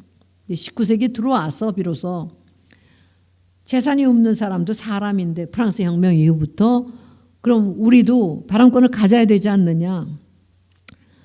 그렇게 하면서 그전까지는 의회에 참석한다는 그거 자체가 엄청난 이권이니까 이 의원들한테 월급 같은 거 없었어요. 자기가 당연히 하는 거지. 그런데 그렇게 되면 부자들만 참정을 할 수가 있는 거니까 그건 안 된다 해서 의원들도 월급을 받고 세금을 많이 안 내는 평민들도 이제 참정권, 투표권, 참정권 가지고 이게 차츰차츰 이렇게 발달한단 말이에요. 그래서 경험에 의해서 조금씩 했는데 우리나라 같은 경우에는 그게 아니고 우리하고 전혀 전통적으로 없었던 그런 제도 같은 거를 이 바깥의 상황에 적응하기 위해서 어디서 이게 또 본 따오고 도집도 하고 뭐고 하니까 뿌리를 내릴 때까지 굉장히 힘이 들고 그 사이에 이게 문제가 많이 발생합니다. 노동운동도 똑같은 그런 상황이에요. 이게 외부의 걱정을 안 한다면은 외부 그러면은 이제 바로 자본 노동 뭐 등등 이제 균형을 가지고 차츰차츰 싸우다만 생길 텐데 우리는 전통적으로 어떤 쪽에서 옛날에 중국에 의존하고 살 때 밀리게 되면은 암암리에 뭐 중국에 이 밀정을 보내 가지고 우리 편에 좀 들어주십시오 하면 중국이 호령 한번 하면 저쪽에 무너지고 뭐 이런 것들도 있었고 우리가 그걸 오랫동안 벗어나지를 못해 가지고 지금도 이 노동운동 같은 게 우리가 이제 독립국가로서 우리 스스로 노동운동을 발전시키고 할 때가 됐지만은 아직도 이 공산주의하고의 그 대결 문제, 이념 대결 같은 것이 공개적으로 나와서 토론이 되고 하지 못하고 정권 교체까지 해서 엎치락덮치락 지금도 하고 있거든요. 그러니까 노동운동도 크게 보면은 그런 속에서 많이 왜곡이 돼 있다고 볼 수가 있어요. 노동운동 내에도 우리가 알다시피 정말 도움을 받아야 될 정말 저소득층 임시직이라든가 뭐 계약직이라든가 이런 사람들하고 노조 귀족들하고는 이건 차이가 엄청나지 않습니까? 그래서 그건 조금 별도의 이 문제, 그건 또 내가 전문가도 사실은 아닌데 역사적으로는 그런 이 복잡한 연유가 있다는 거 말씀드리고 싶어요. 또 저 뒤에 질문하신 분은 자기 또 간단하게, 의견도 말씀하세요. 나하고 내가 얘기한 거고 좀 다르지 않느냐 뭐 그런 것도 다 좋고 말이죠. 간단하게 소속과 성함 말씀해 주시고 질문해 주시면 감사하겠습니다. 일단 청주에서 왔고요. 지우규라고 합니다. 한 두 가지 정도만 또 여쭤보겠습니다. 첫 번째는 중국의 모택동이 많은 사람들을 문화혁명이나 대약진으로 많이 죽였는데도 중국인들이 존경하는 이유를 궁금합니다. 그리고 두 번째로는 해방 당시에 사회주의를 70% 정도 사람들이 지지했다고 하는데 그때의 공산주의의 사회주의가 선동하는 방식이 궁금하고요. 또한 해방 이후에 공산주의하고 사회주의 뭐한 방식? 선동하는 방식이 궁금합니다. 스폰서? 선동이요. 선동하고. 선동. 예. 그리고 건국할 때에 얼마나 힘들었는지 건국 당시의 시대 상황에 대구 폭동이나 4.3 사건 그 시대에 혼란했던 그 시대 상황을 자세히 알려주시기 바랍니다. 그 후반부는 내가 이제 앞으로 얘기를 할 거예요. 아직 얘기를 안 했어요. 그 부분은 질문보다도 더 본격적으로 넓게 다뤄야 될 부분이고 앞에 부분 어떤 식으로 전파를 했느냐 그 얘기 말이죠. 그거는 막스주의 주로 그 당시는 서적 그리고 지하 서클 그런 쪽이었어요. 막스주의 이론 서적 같은 거 많이 읽고 일본에 유학 간 사람들은 막스의 원전도 읽고 또 막스의 영향을 주었던 무슨 포여바흐 같은 독일 사상가 같은 사람 책들도 독일 원전으로 읽고 또 일본이 독일하고 협력을 하기 때문에 일제시대 때 그리고 그 후 한참 동안도 우리나라에선 또 독일 문학, 독일어의 영향이 굉장히 컸습니다. 그리고 또 일본은 이 부분에 따라서 유럽의 이 나라들을 랜드마크에서 배워가지고 왕실 문화는 영국의 입헌군주의주의 왕실 문화를 그대로 답습을 해서 그걸 자기네들 걸로 만들었고 의학이라든가 뭐 철학이라든가 법학이라든가 이런 분야는 또 독일에서 굉장히 많은 걸 따왔고 19세기 사실 독일이 학문으로 분화되는 과정에서는 독일이 가장 앞서간다 그러고 해방 후 상당히 오랫동안 우리는 미국보다도 학문에서는 독일이 제일이다 하는 그런 문화가 우리나라에도 이 잔재가 있었습니다. 그래서 지금까지도 많은 대학에서 동문학과가 있었다가 이게 최근에 와서 결국 취업도 안 되고 하니까 이제 많이 폐지가 되고 있죠. 문헌을 통해서 많이 그러니까 이론적으로 그러니까 이 이론을 적용해서 혁명을 일으켜서 실제 운영이 되고 있는 소련에서 무슨 일이 일어났는가는 모르고 이상주의적으로 이렇게 나온 그 이론만 가지고 공부했기 때문에 젊은 사람들은 막스주의에 심취되기가 참 쉬웠던 거예요.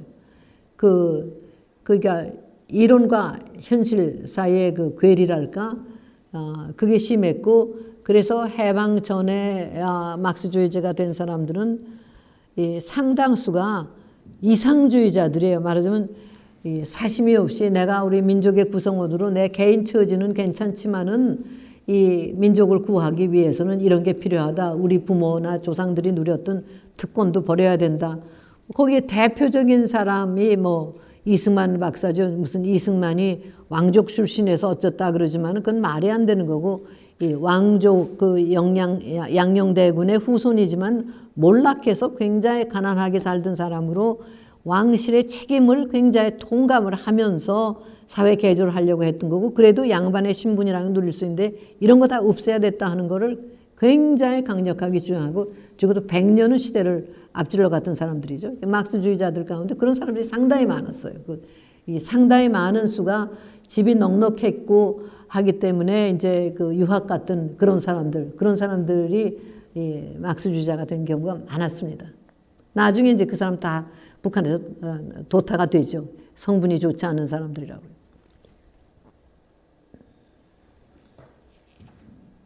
또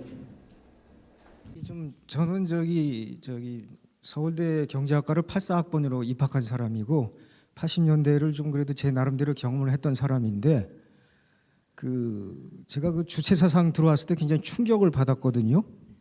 이거는 막스주의에 정반대되는 건데 왜 그렇게까지 막스주의를 뭐 한국을 뭐 구원하고 뭐 이상 사회를 만들 수 있는 지도 이념이라고 하던 건데 이게 들어와서 왜 이걸 또 다수가 받아들일까?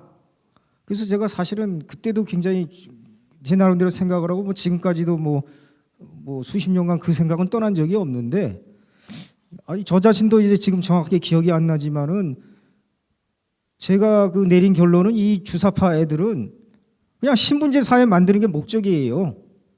그래서 뭐 특권층 돼가지고 자손반대 부귀영화 누리자고 하는 건데, 그래서 제가 그 생각을 하더라고요. 이런 거는 어떻게 보면 그 이조 시대 양반들의 사고하고 좀 비슷한 건데, 그래도 그 뭐 해방 후에 그래도 자유민주주의를 이렇게 기반으로 이렇게 나라가 세워졌는데 그 정도 세월이 흘렀으면 그래도 그런 뭐라고 해야 되나 뭐 그 조선시대의 그 뭐 봉건제죠 뭐 이런 식의 사고는 좀 없어져야 되는데 그런 사고가 변하지 않고 다시 부활한다는 거 저는 보고 있기 때문에 그게 좀 굉장히 좀 기이하게 느껴지는데, 뭐 사람의 뭐 가치관이나 그런 거는 뭐 그렇게 좀 잘 그렇게 안 변하는 편이지만은 이렇게까지 오래 이게 잔존한 거 보면 이 나라가 그 구시대의 어떤 나쁜 게 정신문화가 그 아주 안 좋은 게 엄청나게 뿌리가 깊은 게 아닌가 그렇게 생각합니다. 그래서 서양에서 그 막스주의나 공산주의자들도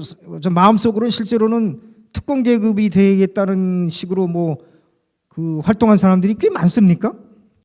예, 아주 그 굉장히 예리하고 그 중요한 질문을 그 해주셨습니다. 사실 나도 최근에 와서 그 많이 그 고민하는 그런 이 문제입니다. 예, 아까 잠깐 언급했지만은 이론적으로 보면은 막스주의는 근본적으로 국제주의적인 보편주의적인 사상이고 민족주의하고는 좀 반대되는 거예요.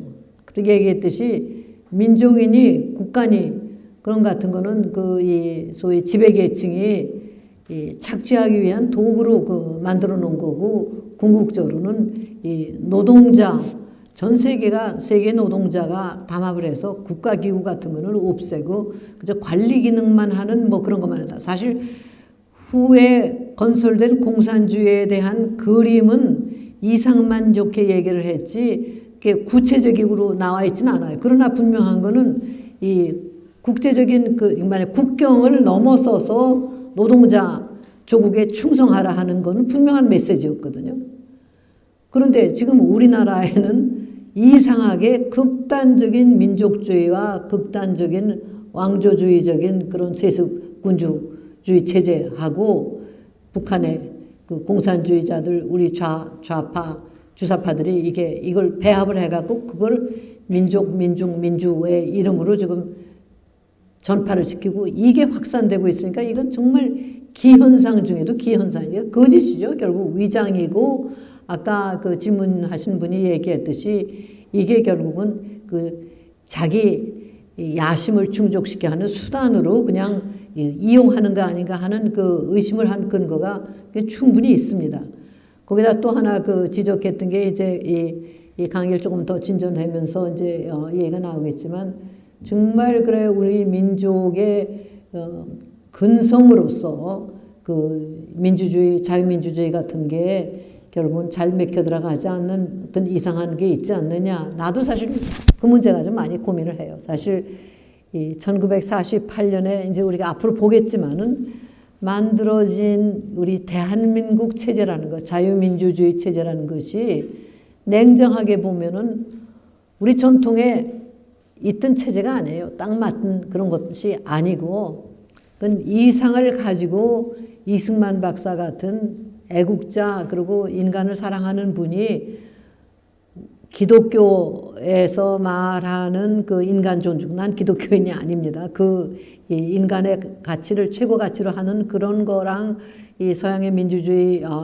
자유민주주의 이념하고를 배합을 시켜서 이제 우리나라에다가 그 이식을 시키기 위해서 노력해 왔던 거고, 그게 우여곡절 끝에 그래도 마지막 90년대 뭐 체제 정권 교체가 있고는 이제 정착을 내렸냐, 우리가 민주화에 성공했다 어쩌다 그랬는데 오늘의 풍경을 보면은 그게 아니었던 것 같고, 우리가 그럼 옛날 왕조 시대로 돌아가지 않느냐 하는 그러한 이 끔찍한 생각이 많이 듭니다. 이건 우리가 앞으로 이 자리에서 여러분들하고 계속 좀 얘기를 해볼 거예요. 이제 내가 이 다음 시간에 지금 아까 먼저 질문하신 분들 했던 그 해방 후 대한민국이 세워질 때까지의 그 얘기를 조금 더 이제 자세하게 살펴보도록 하겠어요. 그러니까 모든 것이 이념으로 공허하게 이렇게 볼 때 하고, 그거를 이제 실제 실천에 옮길 때 하고 다르고, 또 이 어떤 동족 집단이라도 이해관계가 갈리면은 전혀 안 되는 거. 지금 뭐 하나 참 허상이라고 위선이라고밖에 볼 수 없는 게, 북한하고 통일 뭐 통합 뭐 민족 뭐 민족을 부르짖지만은 같은 민족이면서 같은 나라에 살고 같은 국회에서 일하는 사람들끼리 저희들이 원수같이 으르렁대면서 대화의 능력도 못 갖춘 사람들이 어떻게 70년을 딴 길을 걸어온 사람들하고 쉽게 통합을 한다는 거예요. 그 말이 안 되지 않습니까? 서로 소통하고 서로 절충하고 존중하고 하는 그것이 내 가까이서부터 이게 시작이 돼야 되죠. 그리고 사람들이 뭐 재산 문제, 권력 문제가 되면은 형제 부자끼리 끼리도 소송도 걸고 죽이고 싸우는 게 인간 본성인데, 민족끼리 화합이 그렇게 쉽게 이루어진다고, 그것도 난센스고요. 근데 이 막스주의 얘기로 다시 조금 돌아가서, 아까 그 이승만 박사가 그 막스주의 이론 비판을 했다는데, 내가 볼 적에는 이승만하고 그 막스의 이 학문 깊이의 차이가 이런 게 있는 것 같아요. 칼 막스는 경제사가로서 이 농촌 문제 많이 했고, 다스 카피탈이라고 처음에는 그 자본론이라고 하는 게 경제학 텍스트로 알려졌고, 그렇게 해서 러시아에서도 굉장히 일찍 그 번역 소개가 됐고 불온서적으로 알려지지가 않았어요. 그러니까 막스가 경제학자인 그런 면이 있는가 하면 공산당 선언이라고 하는 걸 비롯해서 혁명 운동용으로 쓴 짤막짤막한 글들하고 이건 조금 달라요. 톤이 이제 연구소하고. 그러나 물론 같은 방향으로 나가서 역사는 공산주의 방향으로 가게 돼 있다 이렇게 되긴 하지만은, 그런데 막스는 인간을 완전히 경제적인 동물로, 경제, 물질에 의해서 좌우되는 사람으로 봤어요. 그래서 사적 유물론이라고도 말을 하는데, 변증법적 유물론, 사적 유물론 뭐 이렇게 얘기를 하는데, 그는 뭐 소위 생산관계, 이 경제관계가 사람의 이 삶의 양식이라든가 사고방식이라든가 이런 거를 다 규정한다고 이렇게 봤던 거예요. 그런 면이 없지 않죠. 이제 맞으면 이 저소득층으로서 경험을 하고 사는 사람들하고 이 최상류층으로 사는 사람들은 경험 세계가 다르니까 사고방식도 다르고 가치관도 다르고 뭐 이런 거는 대충 해서 맞는 말이지만은, 그러나 사람들이 그렇다고 해서 모두가 다 밥 먹는 문제에만 천착하고 이 물질만 가지고 사느냐. 막스주의에서 아주 가장 큰 허상 가운데 하나는 이런 거예요. 공산주의 시대가 와가지고 모두가 맞으면 그 욕심 많은 그 자본가들만 역사적으로 폐기 처분하고 프롤레타리아가 모두 해방이 돼서 이미 생산해 놓은 그 넘쳐나는 부를 나누게 되면 자기가 가져가고 싶은 것만큼만 가져가고 그다음엔 욕심이 없어진다 생각을 했고 그리고 하고 싶은 일만 하지 남한테 강요당할 필요가 없다. 이랬는데 이게 끔찍한 허상이죠. 사람의 욕심이라는 게 어디 그렇습니까? 그리고 또 사람이 돈만 가지고 먹는 것만 가지고 사는 건 아니란 말이에요. 사람이 얼어 죽고 굶어 죽고 이렇게 되면은 정말 제정신이 아니게 무슨 짓이든지 할 수 있지만은 그 최저한 선을 넘으면서부터는 사람이 각기 다 나는 조금 굶더라도 뭐 자비심을 베풀면서 살겠다는 사람들도 있고 어떤 사람은 욕심이 한없어서 남이 옆에서 죽어가도 나는 사치품을 뭐 몇백억을 주고 산다든가 뭐 이런 사람들도 있고 인간성의 그 다양함이라고 하는 건 참 무한대거든요. 그렇기 때문에 경제 제도를 가지고 인성이 변한다 하는 그 개념 이게 틀렸던 거예요. 근데 이승만 박사는 그런 모든 것을 이렇게 꿰뚫어 볼 수 있던 게 난 왜 그런가 하고 내가 혼자 자문을 했는데 그건 바로 그분이 그 과거 시험을 보는 동안에 그 동양의 학문에 아주 통달했거든요. 이 박사는 그때 그 준비한 그 한문 실력을 가지고 외국서 평생을 살다가 우리말을 할 때는 좀 어눌했어요. 꼭 그 미국 사람이 바람하는 같이 그렇게 될 때도 있고 했는데 그런데도 불구하고 80대인 6.25 때 아름다운 한시를 쓰신 분입니다. 그만큼 그 이 동양적인 학문이 완전히 몸에 배 있던 분인데 프린스턴 대학에 가서 미국 학문의 최고봉에서 박사 논문을 써서 그게 교과서로 프린스턴 대학에서 대학 교재로 교과서가 대학 교재로 프린스턴 대학 출판부에서 그게 출간이 돼서 지금까지도 미국의 유수한 대학 출판부에서 자기 책이 나온 한국 사람들은 아마 10손가락으로 꼽을까 말까 할 겁니다. 그 당시에 그런 분입니다. 그렇기 때문에 그 인간성에 대해서 막스보다 훨씬 더 정확하게 알고 있었던 거죠. 사람의 욕심이라고 하는 게 이 한편에서 끊임이 없지만 사람은 또 정신적인 것도 있는 거다.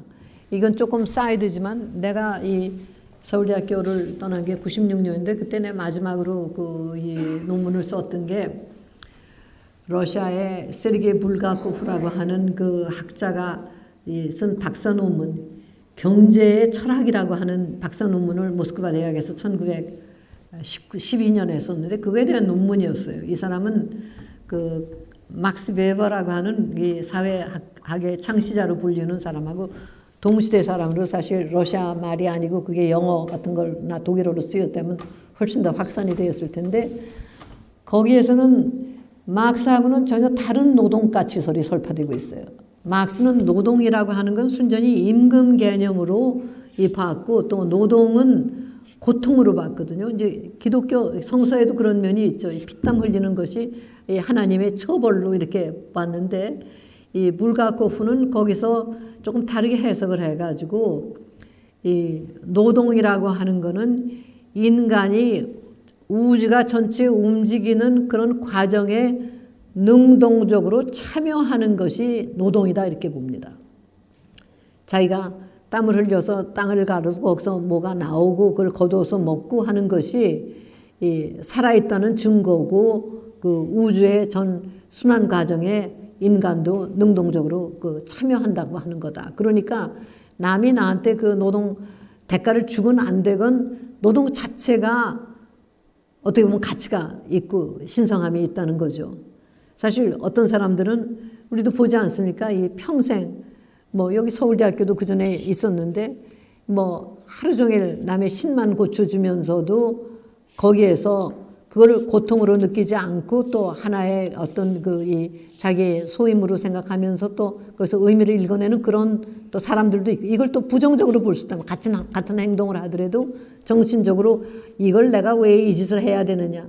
그건 교사도 마찬가지예요. 이 교사들 가운데 이 아이들이 말을 안 듣고 하면은 내가 뭐 때문에 이 짓을 하는지 모르겠다고 화를 내서 애들을 갖다가 아마 못 살게 구는 그런 선생님이 있는가 하면 그런 거를 다 귀엽게 보고 내가 너희들을 잘 이렇게 가르칠 수 있다는 기회를 가진 게 좋다. 이렇게 보면 사람이라는 게 그런 거거든요. 근데 그 면을 막상 관가를 보질 못했던 거예요.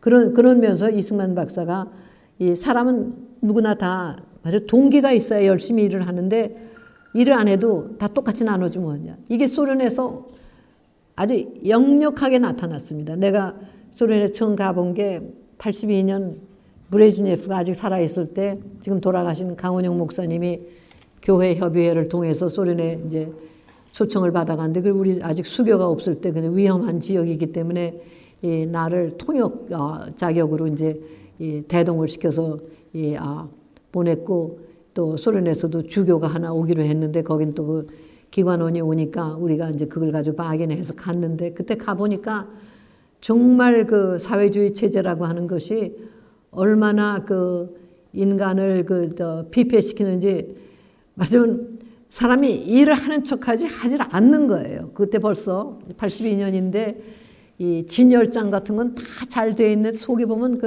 물품이 거의 없어요.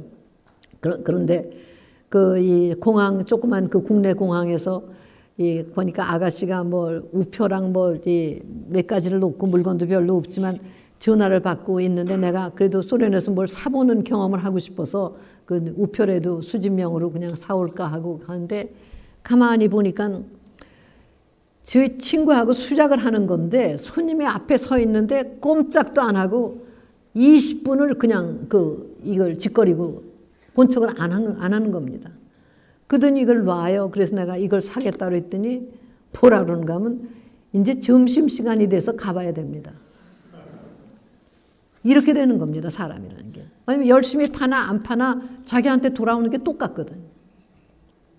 그런 게 도처에서 그런 현상이 일어나니까 근데 양심적인 사람들은 고통을 느끼고 어떻게 하다가 결국 굴복하고 말고 그 후도 그 후유증이 남아서 어떤 그 소련 학자 한 분이 이제 나를 이제 초청을 해서 어딜 오라고 차를 내보냈는데 이 차가 뭐 털털거리고 형편없어요. 그러니까 그 기사가 참 외국 손님을 모시는데 이런 차에 모시게 돼서 내가 너무 창피하다. 그러나 그 고치는 사람이 일을 제대로 안 하니 내가 어떻게 할 수도 없고 뭐 하다. 이 조직이 그렇게 돼 있으니 그러니까 나라가 망할 수밖에 없는 겁니다.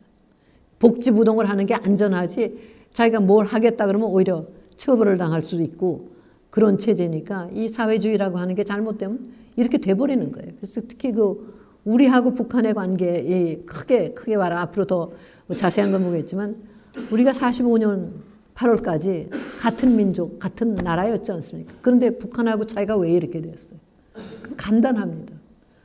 우리는 자유민주주의 국가라고 해서 개인을 해방시켜서 개인이 자유롭게 움직여서 지압가림을 하도록 하는 체제고 북한은 공산당 또는 김일성 일가가 다 모든 것을 해줄 테니까 너희는 복종해라 하는 이런 체제였단 말이에요. 그러니까 우리는 국가가 모든 사람이 똑같이 잘 살도록 보장은 못 해주지만은 교육을 시켜주고 기본 생활 여건 같은 거를 만들어주기 위해서 열심히 뛰는 사람은 그 대가를 자기들이 받을 수 있도록 그걸 해줬으니까 우리 부지런한 국민이 그리고 가족을 사랑하는 우리가 최대한으로 뛰어서 정말 기적이라는 걸 낳았던 거고 물론 그 사이에 뭐 여러 가지 부작용이죠. 북한은 엉돌러 놓으니까 똑같은 민족이 지금 이런 차등이 난 거 아니에요. 이념의 차이라는 게 바로 그런 거거든요.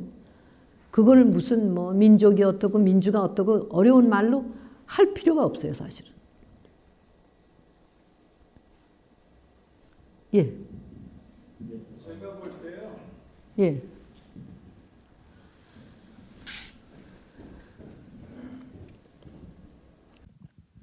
저는 전자공학과 하는데 또 회사도 해갖고 경영도 좀 하거든요. 거기다 보면은 지금 그러니까 제가 경영의 무슨 모델을 할 때도 뭐라고 얘기를 했냐면 공산주의 체제는 분배가 그렇게 일정하니까 할 필요도 없어서 안 하게 된다. 그러니까 사람이 어떻게 되냐면 노예처럼 일을 하는 거죠. 노예는 제일 똑똑한 노예는 일 안 하고 그 관리자를 속이기만 하면 제일 똑똑한 노예잖아요. 그러니까 그게 공산주의 체계고, 근데 사실 또 한국에 있는 회사 안으로 들어가면 공산주의라고 저는 봅니다. 왜냐하면 그 안에 들어가면은 한 사람이 굉장히 특출한 사람이 있어요. 그렇지만 그 사람한테는 대접이 뭐 옛날 같은 경우에 뭐 이병철 회장이 한 200만 원 저기 상금을 줬어요. 근데 1억 달러를 벌어준 거예요. 근데 거기에 대한 보상은 아무것도 없지요. 그리고는 그것을 똑같이 놀아먹으니까 나머지 사람들은 저렇게 엉뚱한 놈이 하나 있으니까 우리는 먹고 사는데 신경 쓸 거 없다. 그래서 제가 몇 년 전에 그 대학에서 그 석사 학위를 받고 대기업 삼성전자에 들어간 친구가 있어요. 한 달 만에 나온 얘기가 있는데 이 친구가 후배 애들한테 뭐라고 가르치냐면 딱 한 달 거기 있다가 왔는데 뭐라 그러냐면 그러니까 새로운 것, 특출난 것을 하면 잘린다. 절대 남한테 튀어나오는 걸 하지 마라. 그리고 제일 많이 하는 거 가운데쯤에 제일 많이 하는 것 중에서 조금만 잘하면 너는 성공한다. 이렇게 그걸 보고 나서는 제가 굉장히 실망을 했거든요. 제가 30년 전에는 사실은 한국이 그 정도는 아니었어요.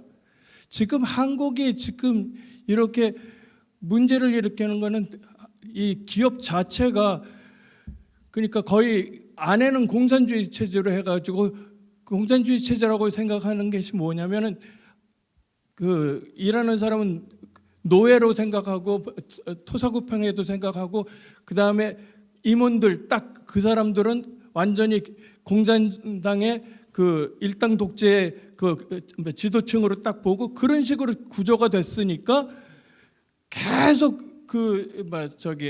뭐라나 기업이 공격을 받는 거고 그렇게 되는 거지. 그 공산주의 체계를 무너뜨리고 그 안에서 새로운 식으로 예를 들어서 그냥 금융자본주의이기 때문에 문제가 일어나는데 금융자본주의가 아니라 지식자본도 자본이라고 생각해서 그것을 배당을 해갖고 받아준다고 한다면은 그런 문제가 다 없어질 거거든요. 뇌만 전두엽만 쓴다고 하면은 한국의 문제는 하나도 없어질 거라고 봐요. 근데 그 문제가 언제 시작을 했냐면 40년 전에 뺑뺑이 돌리면서 그 교육 평준화 시킨다 하면서 하향 평준화 시키면서 전두엽 쓰는 걸 다 부셔버렸어요. 그때부터 지금 일어나 갖고 이 모양이 된 것으로 지금 저는 보는데 어떻게 생각하십니까?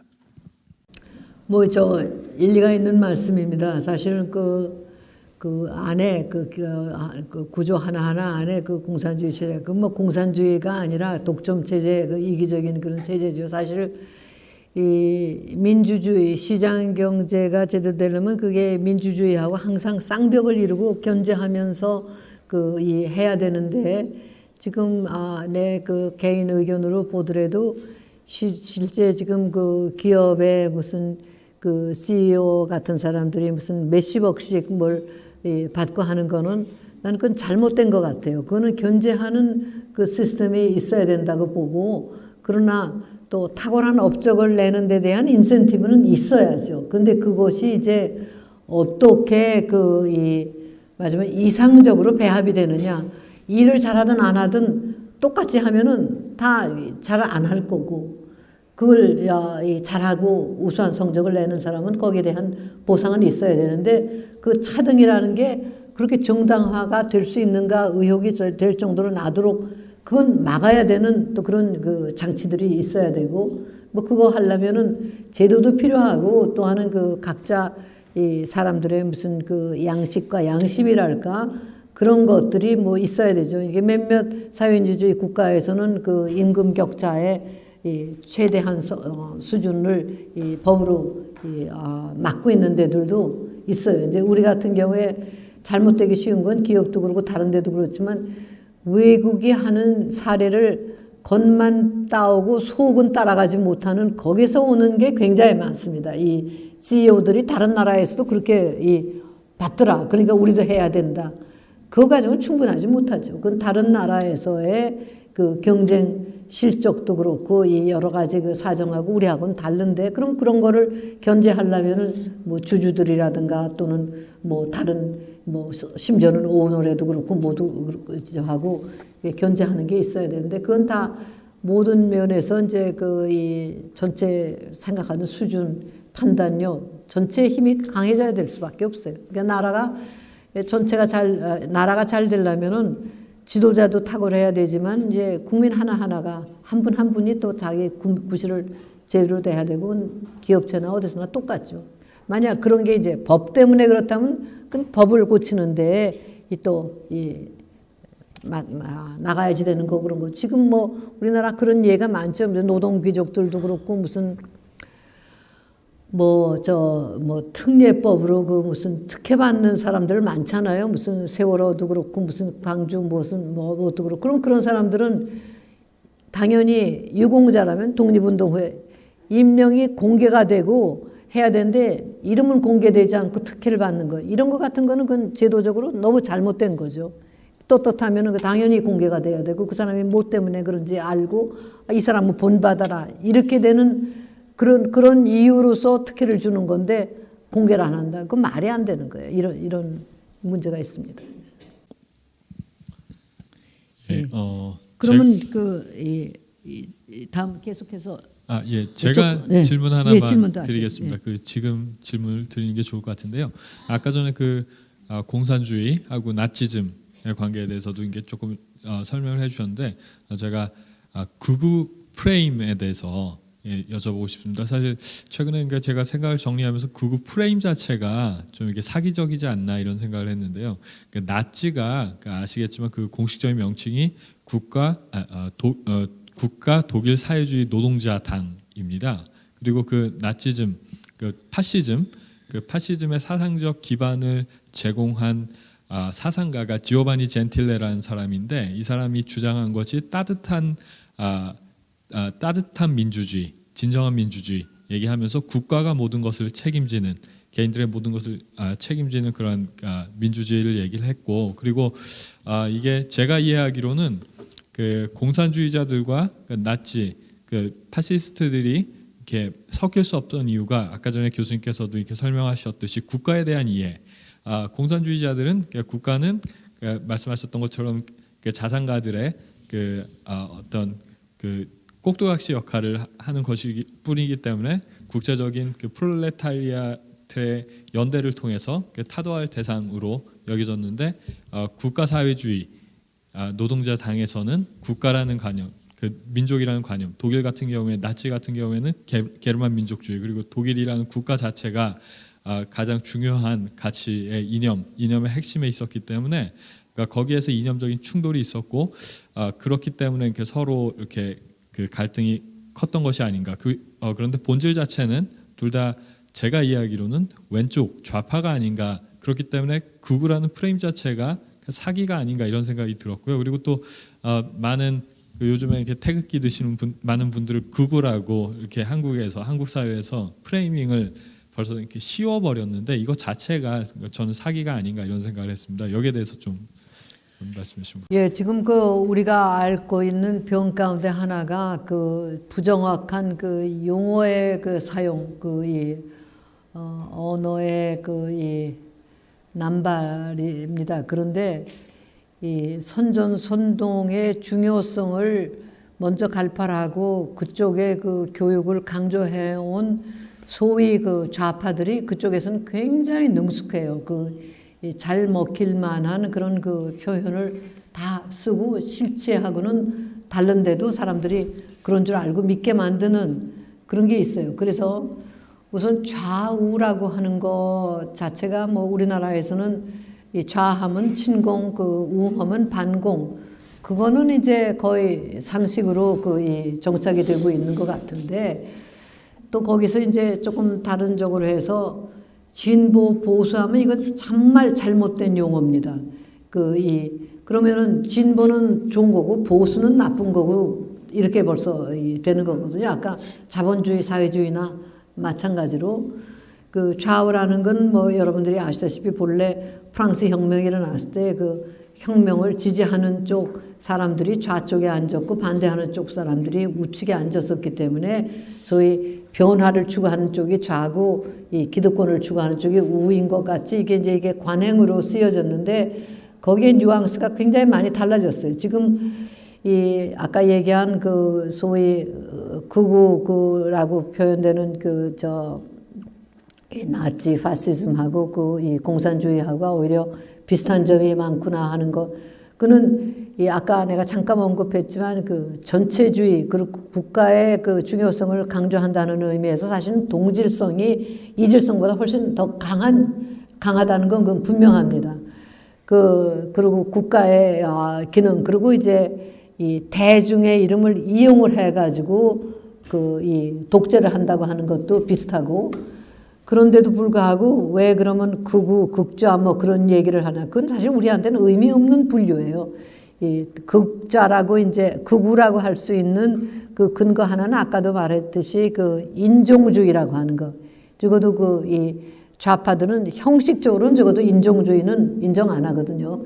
그런데 이제 그 나치의 이념에서는 이 아리안 민족 우세라고 하는 그 인종주의가 있기 때문에 이제 그래서 이제 그 극우라는 게 거기 가서 이렇게 붙은 거고 대개 극좌, 극우 뭐 이런 소리를 할 적엔 그거는 상대방에서 비난을 하기 위해서 사용하는 용어지 내가 극우다, 내가 극좌다 이런 사람 하나도 없어요. 자기는 누구든지 다 자기가 정도를 걷는 거고 나보다 우측에 있는 사람 좌 이렇게 얘기를 하죠. 그런데 이 철학적인 그런 견지에서 맞으면 그 보수와 진보라고 하는 거를 또는 진보라는 거 한번 이제 갈른다고 하면은 지금 내가 이해하기로는 18세기 그 유럽의 계몽주의 시대를 지나서 이제 그 프랑스 혁명이 일어날 때부터 이제 그 생겨난 걸로 보는데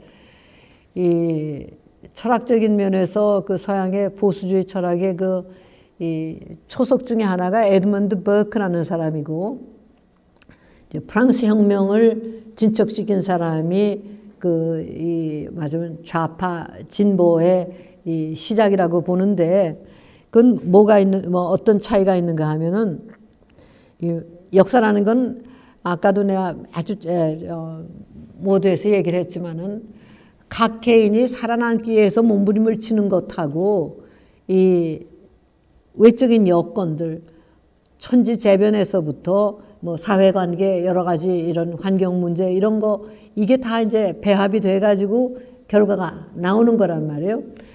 그래서 이 보수로 일컬어진 이제 에드먼드 버크 같은 사람의 주장은 인간이 평등하다, 이 자유롭다 뭐 하는 게 당위로는 좋지만은 현실로는 그렇지 않다. 어떤 사람이 추상적인 인간이라는 건 없고 어떤 사람이든지 누구든지 어떤 부모와 나라를 배경으로 어느 시대에 어떤 특징을 가진 사회에 태어나니까 우선 주어진 조건에서부터 출발하고 그 안에서부터 자기가 최선을 다해서 뭐 자유의지를 행사한다 하더라도 벌써 큰 여건은 이미 규정이 돼 있는 거다. 그거를 인정하고 나갈 때 사람이 사람답게 살 수 있는 세상을 만들 수 있는 거지 인간이 인간의 힘으로 모든 것을 다 개정한다고 생각하다가는 현재만도 못한 사회가 될 수 있다. 이런 거고 이것이 어떻게 보면은 전형적인 영국적인 사고방식이에요. 영국이 이 자유민주주의를 발전시키는데 선구자 역할을 했지만은 다른 한편에서는 무척 보수적인 사회입니다.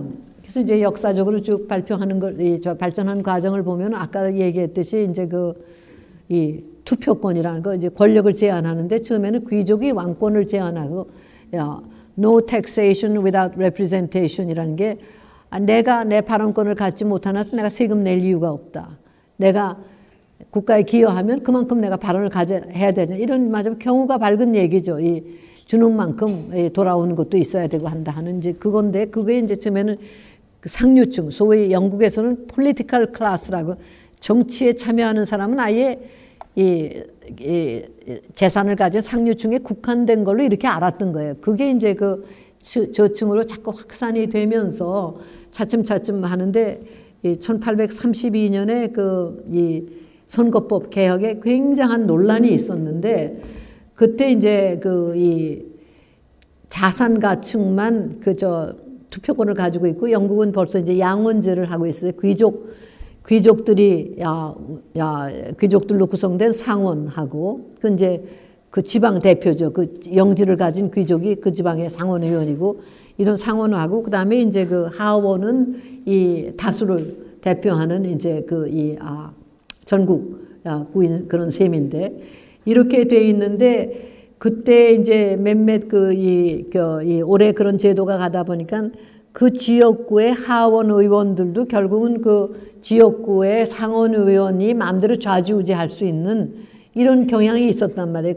가장 유력자가 돈도 있고 영향력도 있고 하니까 그래서 이거를 개선을 해야지 된다고 막 얘기를 하고 그리고 이제 로튼 바로니, 파켓 바로니 이런 얘기가 있었어요. 그 무슨 말인가 하면은 귀족의 돈주머니에서 얼마가 나와서 선거 자금을 지원하는가에 따라서 누가 당선이 되고 말고 하니까 그 하원 의원 자리라는 건 그 귀족의 주머니 속에 들어가 있는 거나 마찬가지 아니냐 이런 이제 극단적인 비판도 있고 사실 합리적으로 따지면 그런 게 있었단 말이에요. 그런데 거기에 대한 반론이 어떤 식으로 나왔는가 하면은 그런 그 부분적인 문제들이 있는 거는 사실이지만은 지금까지 온 제도가 별 무리 없이 정치가 파탄으로 가지 않고 이 타협의 정치로서 무난하게 이 정치체제라는 게 굴러가고 있으니까 이거를 이론적으로 맞다고 섣불리 손을 대서 딴 걸 했다가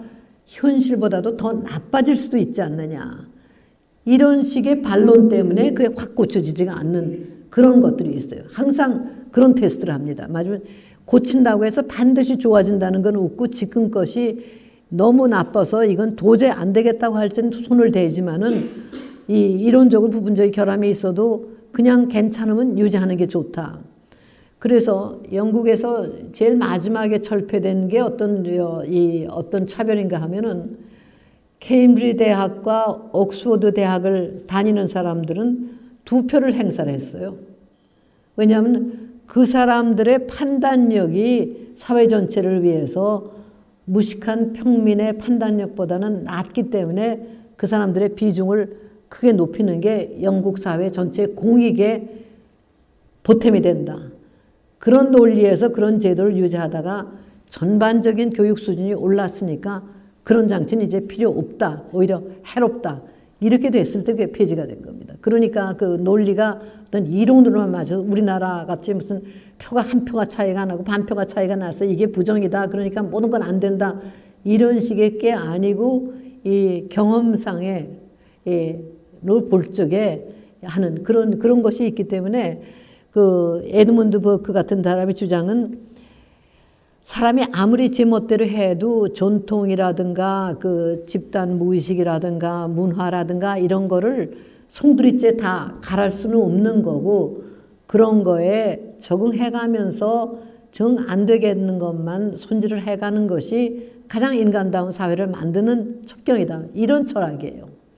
그런 거에 비해서 이제 이 진보 쪽에 가는 이제 자유주의의 기원, 사실은 재미있는 게 자유주의하고 공산주의가 상반되는 걸로 지금 우리가 인식을 하고 있지만 사실 거의 같은 뿌리에서 나옵니다. 그건 뭔가 하면 계몽주의 시대 때 이렇게 에드문드 버크 같은 사람이 얘기하는 식으로 전통이라든가 관습이라든가 권위라든가 이런 걸 다 받아들이다 보니까 항상 기득권 가진 사람들이 기득권을 누리고 나머지는 아무것도 차지하지 못한다. 그러니까 인간이 합리적으로 고안해서 인간은 다 평등하고 자유로워야 된다 하는 이 전제하에서 사회를 법으로 다시 개조를 해야 된다.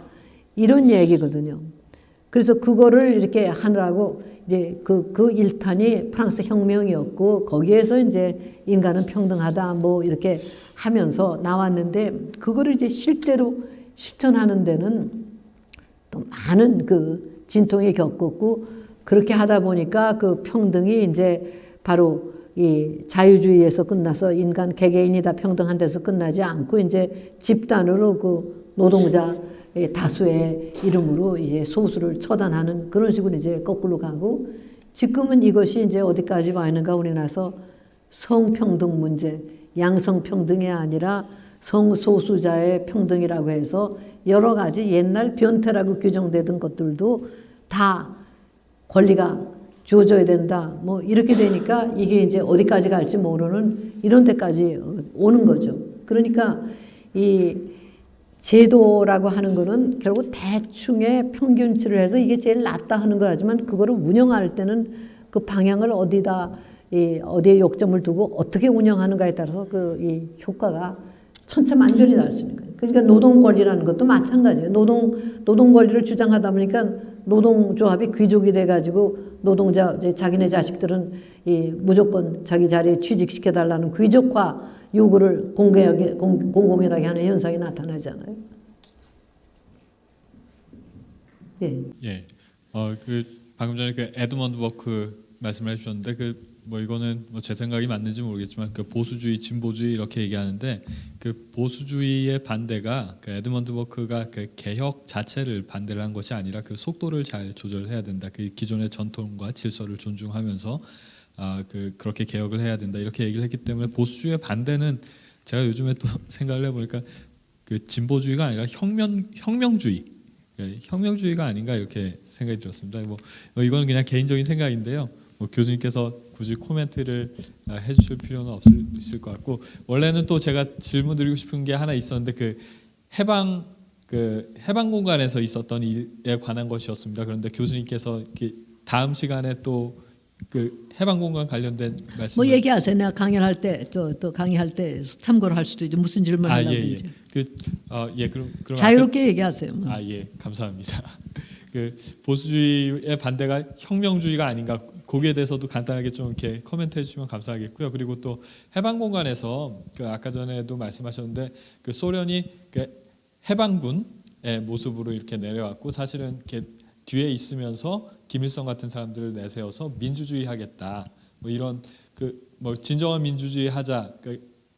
그 외견적으로는 그런 구호를 외쳤던 걸로 알고 있습니다. 그런데 뭐 그러다가 이제 나중에 그 본질을 이렇게 드러내고 공산당 일당 독재 체제를 이렇게 완성해 갔는데 그 과정들을 좀 구체적으로 이렇게 설명해 주십사 부탁을 드리려고 했는데 다음 시간에 설명해 주셔도 될 것 같습니다. 네. 예. 교수님 강연 너무 훌륭하죠? 네. 저 큰 박수 한번 부탁드리겠습니다. 저는 이게 강연 들으면서 이게 계속 생각이 나는 게 이거 빨리 받아 적어가지고 그 말씀하시는 것만 적어도 책이 될 것 같아요. 그 저희가 사실 그 뭐 교수님께도 이것도 여쭤보고 싶지만 어떤 면에서 이게 그 뭐 보수 진영이랄까요, 우파 진영이랄까요. 그 사실 좌우 보수 진보 이게 용어가 우리나라에 맞지 않는 것 같은데 편의상 그렇게 말씀을 드리면 어떤 이렇게 그 운동권에서는 이렇게 전형적으로 내려오는 커리큘럼이 있습니다. 그리고 그것들이 이렇게 지난 30년 동안 이렇게 어떤 면에서 이게 되게 정교하게 체계화된 그런 상황까지 왔는데 뭐 저희 반대되는 저희 쪽에서는 그런 것들이 사실 없는 것 같아요. 그래서 그런 그 커리큘럼을 어떻게 저희가 좀 이렇게 짜볼 수 있을지 뭐 이런 것이 제 개인적인 이렇게 고민 중에 하나인데 교수님 말씀하시는 거 그냥 받아 적으면 될 것 같아요. 그게 하나의 또 커리큘럼이 되지 않을까 이런 생각이 했는데요. 저희가 그러면은 지금부터 20분 동안 잠깐 쉬겠습니다. 3시 반까지 저시계로 3시 반까지 휴식 취하고 마지막 강연 진행하도록 하겠습니다.